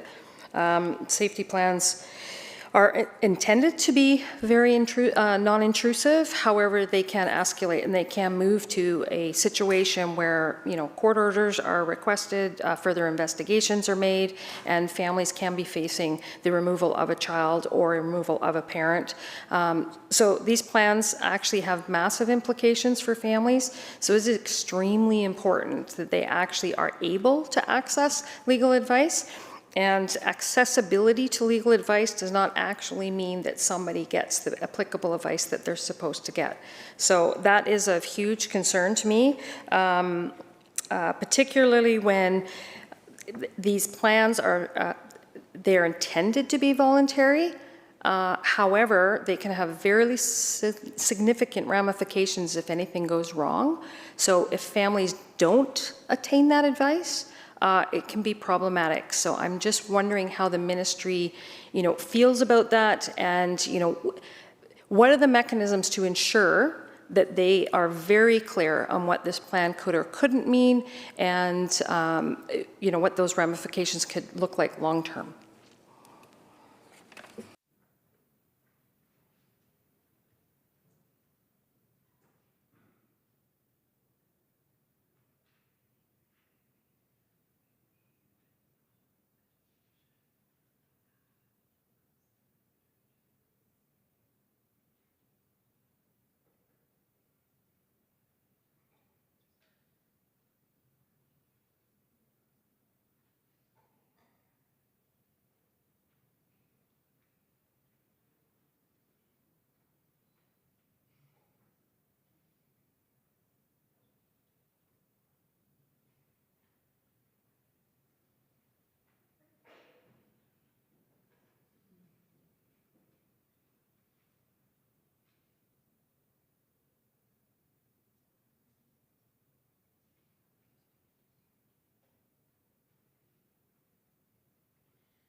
Minister. Thank you, Chair. So I would say that I've already answered access question around programs and services that families are able to access. I agree with the member that and anything that we are doing in my ministry is an incredibly serious and important piece of work. I will add that we have regular meetings with the Attorney General monitoring access to independent legal advice. Thank you, Minister. Recognizing the Leader of the Third Party. Thank you, Mr. Chair. Subsection E, term of the agreement, 45 days. As I understand it, current policy sets the safety plan limit at 30 days. This allows for more regular reviews and expeditious investigation and assessment processes. Can the Minister explain what the considerations were in setting the duration limit 50% higher than the current protocol? Minister. Thank you. So it's important to note that safety plans are primarily used during the assessment and investigation process. In practice, this phase of the child protection process takes more than 30 days, often because the director is waiting for information from a third party. Extending the maximum limit to 45 days creates stability for families and reduces the number of new safety plans that might be needed over the lifetime of an assessment or an investigation if circumstances don't change. Parents, also to note that parents may withdraw or develop a new plan with the director at any point in time if circumstances do change for any reason. Thank you, Minister. Leader of the Third Party. Thank you. Subsection F. Current policy allows for a party to a safety plan to withdraw it at any time without notice to the director. These changes would require a parent to give notice before withdrawing. The notice period would be defined in the safety plan. The right to withdraw from a safety plan at any time is an important right, especially when parents are asked to sign safety plans in emergency situations before they've talked to a lawyer. A notice period could increase the amount of time that an arbitrary, unfair, or harmful safety plan applies. Can the Minister explain the approach under subsection F, please?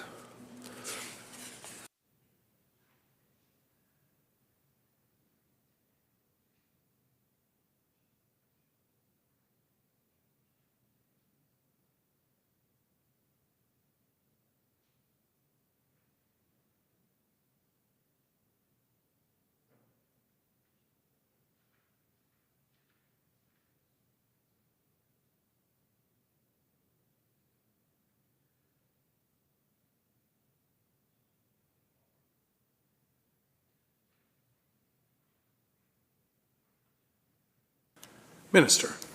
So I think it's really important that a notice happen. The notice provides the director time to step in if the withdrawal from the plan could seriously endanger a child. Thank you, Minister. Recognizing the member from Prince George Valemount. Thank you, Chair. So on paragraph F, I'm just curious if the ministry has a number of days that they have considered, and why this particular bill does not actually list the 3 days that they refer to in the transitionary period at the end of the bill, because it does state that later in the bill. So if she could provide an explanation as to why that hasn't been put in this subparagraph to the minister through the chair.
Minister.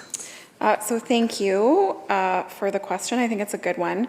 The reason that we don't specify in this part of the bill a specific number of days is for the ability for flexibility between the director and the parent, and to take into consideration the unique circumstances of any particular circumstance. There's a number of factors to take into consideration when thinking about number of days of advance notice. The reason why there is the provision later is because of the fact that this doesn't currently exist in our current safety plans, and we can speak more to that in Clause 6. Thank you, Minister. Recognizing the member from Prince George Valemount. Thank you, Chair. Thank you for the answer, Minister. I don't agree. When you add at the end of a bill in a transitionary period and you increase a withdrawal time from 3 days from a voluntary withdrawal, and it's a transitionary thing, you are actually putting forward a bill that this is how safety plans are going to be interpreted and rolled out moving forward.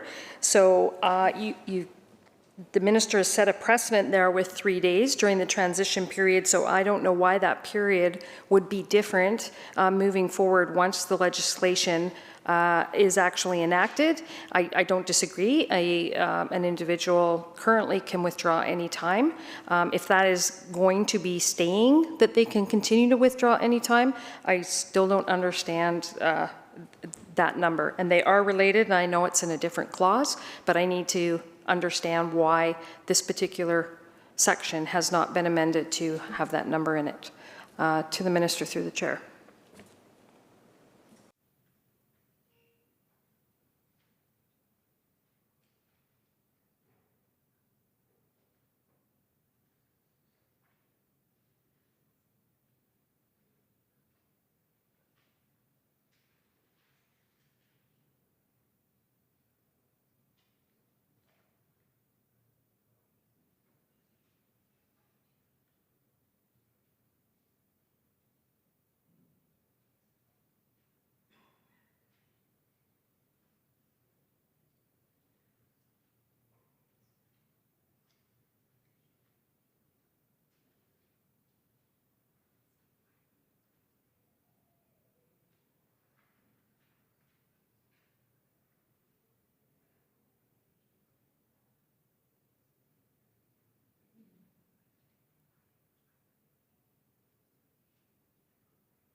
Minister.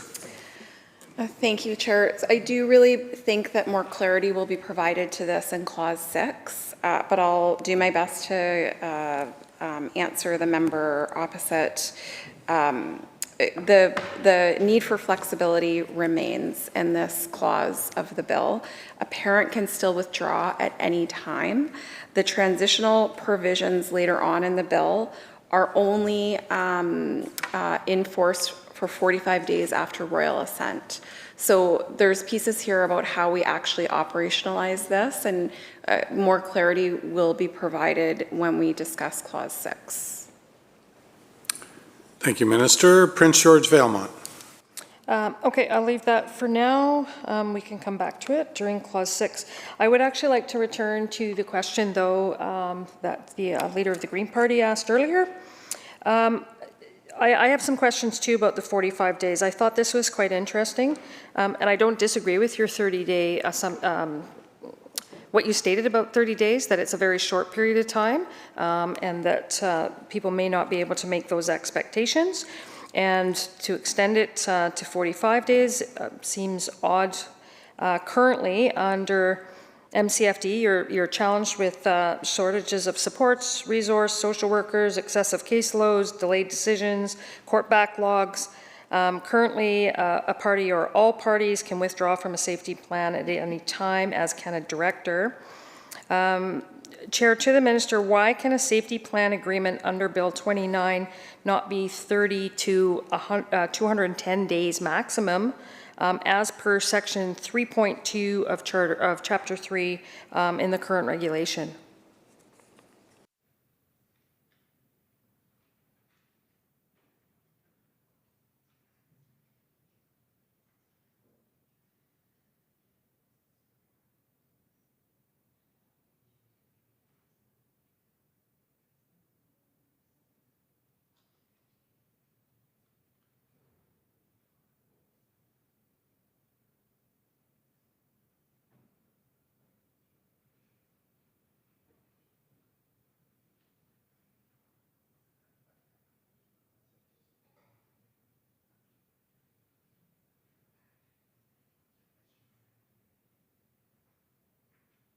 Minister.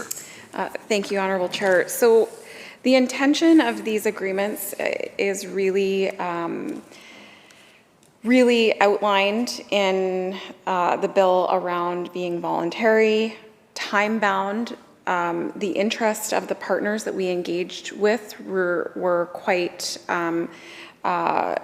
in support of these agreements being time-bound, and having something in place longer than 45 days is a long time to not revisit an agreement or have conversations about the agreement. So this time was really driven by the engagement with our partners as well.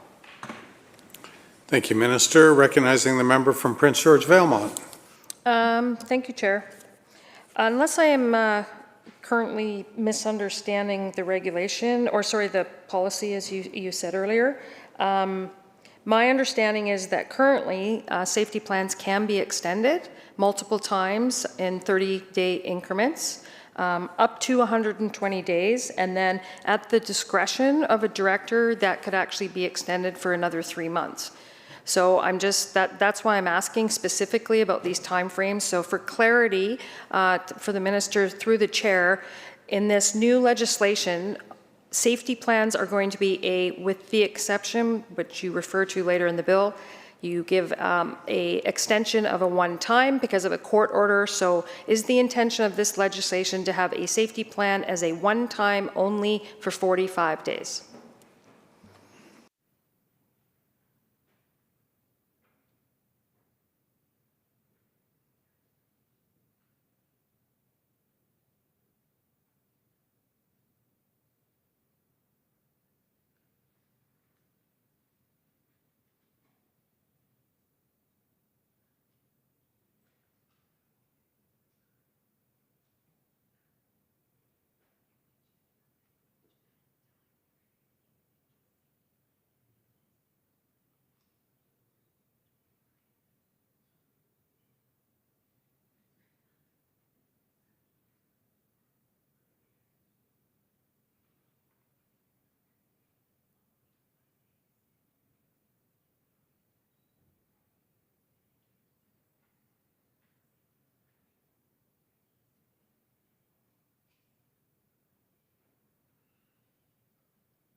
Minister. Thank you, Chair. So I think it's really important to emphasize that the safety planning tool is not intended to be a long-term strategy. It is intended to be a short-term tool while things are happening, and that's outlined in 19.1. Directors are able to enter into successive safety plans if required. I think it's important to take into consideration that many of these situations are not linear. There may be a different concern that comes to the attention of a director, and also an assessment might be complete. That assessment could be complete before the 30 days. A court order might happen. That could happen before the 45 days. So again, there's no explicit limit to how many successive safety plans are put in. But just to emphasize, a safety plan can only be entered into during 2 phases of the child protection process, while the director is assessing or investigating a child protection concern. They may assess that concern and no longer have that concern, or while the director is waiting for a protecting court order that they applied for in response to the need identified in their assessment or investigation, which would be completed at that point. Thank you, Minister. Recognizing Prince George Vailmont. Thank you, Chair. Can the Minister explain, or can she tell myself and anybody that's watching, what is the average time frame for an assessment or an investigation to take place?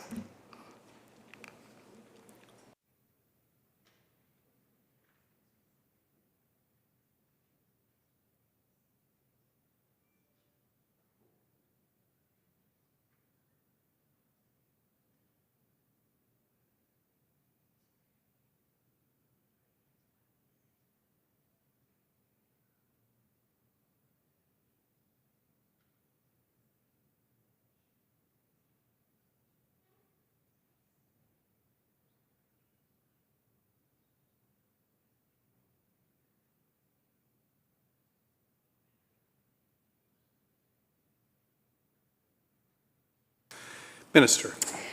Thank you. So the 45 days was based on averages that we have, and it was also balanced with the interests of our partners. Thank you, Minister. Prince George Vailmont. Thank you, Chair. To the Minister, could you clarify what that last portion of your answer means, to balance with your partners?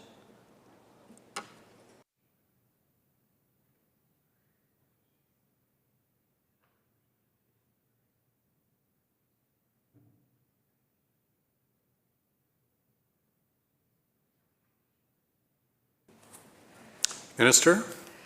The first part was about based on our averages and the data that we have, and then the next part was about the interests of our partners and what they told us they felt was a reasonable amount of time. Prince George Vailmont, just a reminder to members to avoid the use of the word "you." Thank you, Chair. So just to confirm that during the collaboration process on this bill, there was a consensus that the 45 days is an appropriate time for the safety plan, or that is actually the average time for assessments and investigations to take place, because those are 2 very different things. So was that a collateral sort of decision-making process? Because they are actually 2 things. They are 2 separate things. So I'll ask 2 clarifying questions. A, when you did your consultation with various groups, were they all in agreement that 45 days for the safety plan was applicable? Or were they in agreement that assessments and investigations did not, on average, take longer than 45 days? To the Minister, through the Chair.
Minister. Thank you, Chair. So just to clarify, in our engagement, it was very clear from partners and quite a bit of consensus and agreement that they want to ensure that safety plans continue to be short-term agreements. In conversations with practice, it has become clear that assessments take longer than 30 days. And so by landing on 45 days, it achieves both of those considerations. Thank you, Minister. Recognizing Prince George Vailmont. Thank you, Chair. I mean, no disrespect to the minister or her partners. I find it extremely difficult to believe that an investigation involving severe physical or abuse or neglect would take less than 45 days. So you said safety plans aren't in place while there is an assessment or an investigation taking place, and you've put a time limit on it for 45 days. So you've also stated that in the current regulation that they can be extended in 30-day increments, but you had concerns around that, and so you came to a conclusion with your partners that 45 days was the amount of time for that to take place. So either I'm misunderstanding you, or I don't know if we're not communicating well, but I do believe that is exactly what you said, is that safety plans are put in place when there's an assessment investment. I'm going to ask you to refrain from using the word you, please. My apologies. My apologies. The minister stated, the minister did state that safety plans are used for assessments and investigations. She stated assessments, it took on average 45 days, but again, safety plans are used also in investigation in protective services for children. I do not believe an investigation can take place within 45 days for severe physical abuse or neglect. So if the minister could help me understand what happens at the end of that 45 days, if that plan is extended, or do we escalate to another mechanism?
Minister. So I just want to make it very clear for the member that if a child or youth and their health and safety is an immediate danger, we would not use safety planning as a tool. So how the member just characterized the question is not, we don't use safety planning for things like severe neglect or abuse. That isn't the tool that would be used in that situation. Prince George Vailmont. Thank you, Chair. I'm confused because in Chapter 3, Section 3.3 on page 37, it actually describes developing a safety plan. It describes on page 38 reevaluating a safety plan. And this section specifically refers to circumstances involving severe physical abuse or severe neglect. So if the minister could clarify that for me through the chair.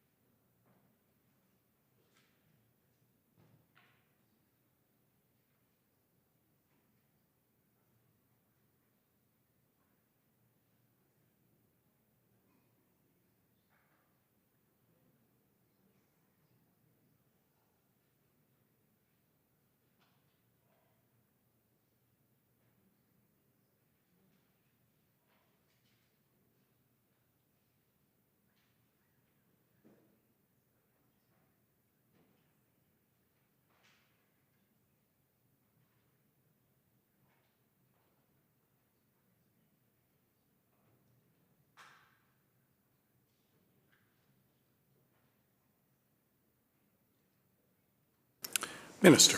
Thank you, Chair. There's quite a bit of complexity involved in this question, so I'm going to ask that we table this question given the time.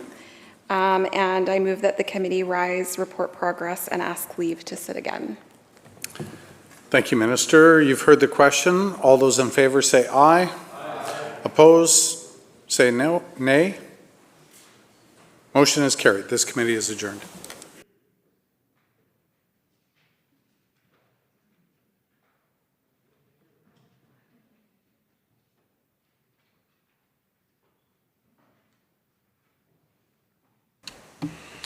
Committee Chair. Thank you, Mr. Speaker. Committee for Bill 29 reports progress and asks leave to sit again. When shall the committee sit again, Government House Leader? Next sitting. So ordered. Committee Chair. Mr. Speaker, Section A reports progress on Bill number 32 and asks leave to sit again. When shall the committee sit again, Government House Leader? Next sitting. So ordered. Government House Leader. Mr. Speaker, I move that the House do now adjourn. You heard the question to adjourn the House. All those in favor say aye. Opposed? Motion carried. This House stands adjourned until 10 a.m. tomorrow.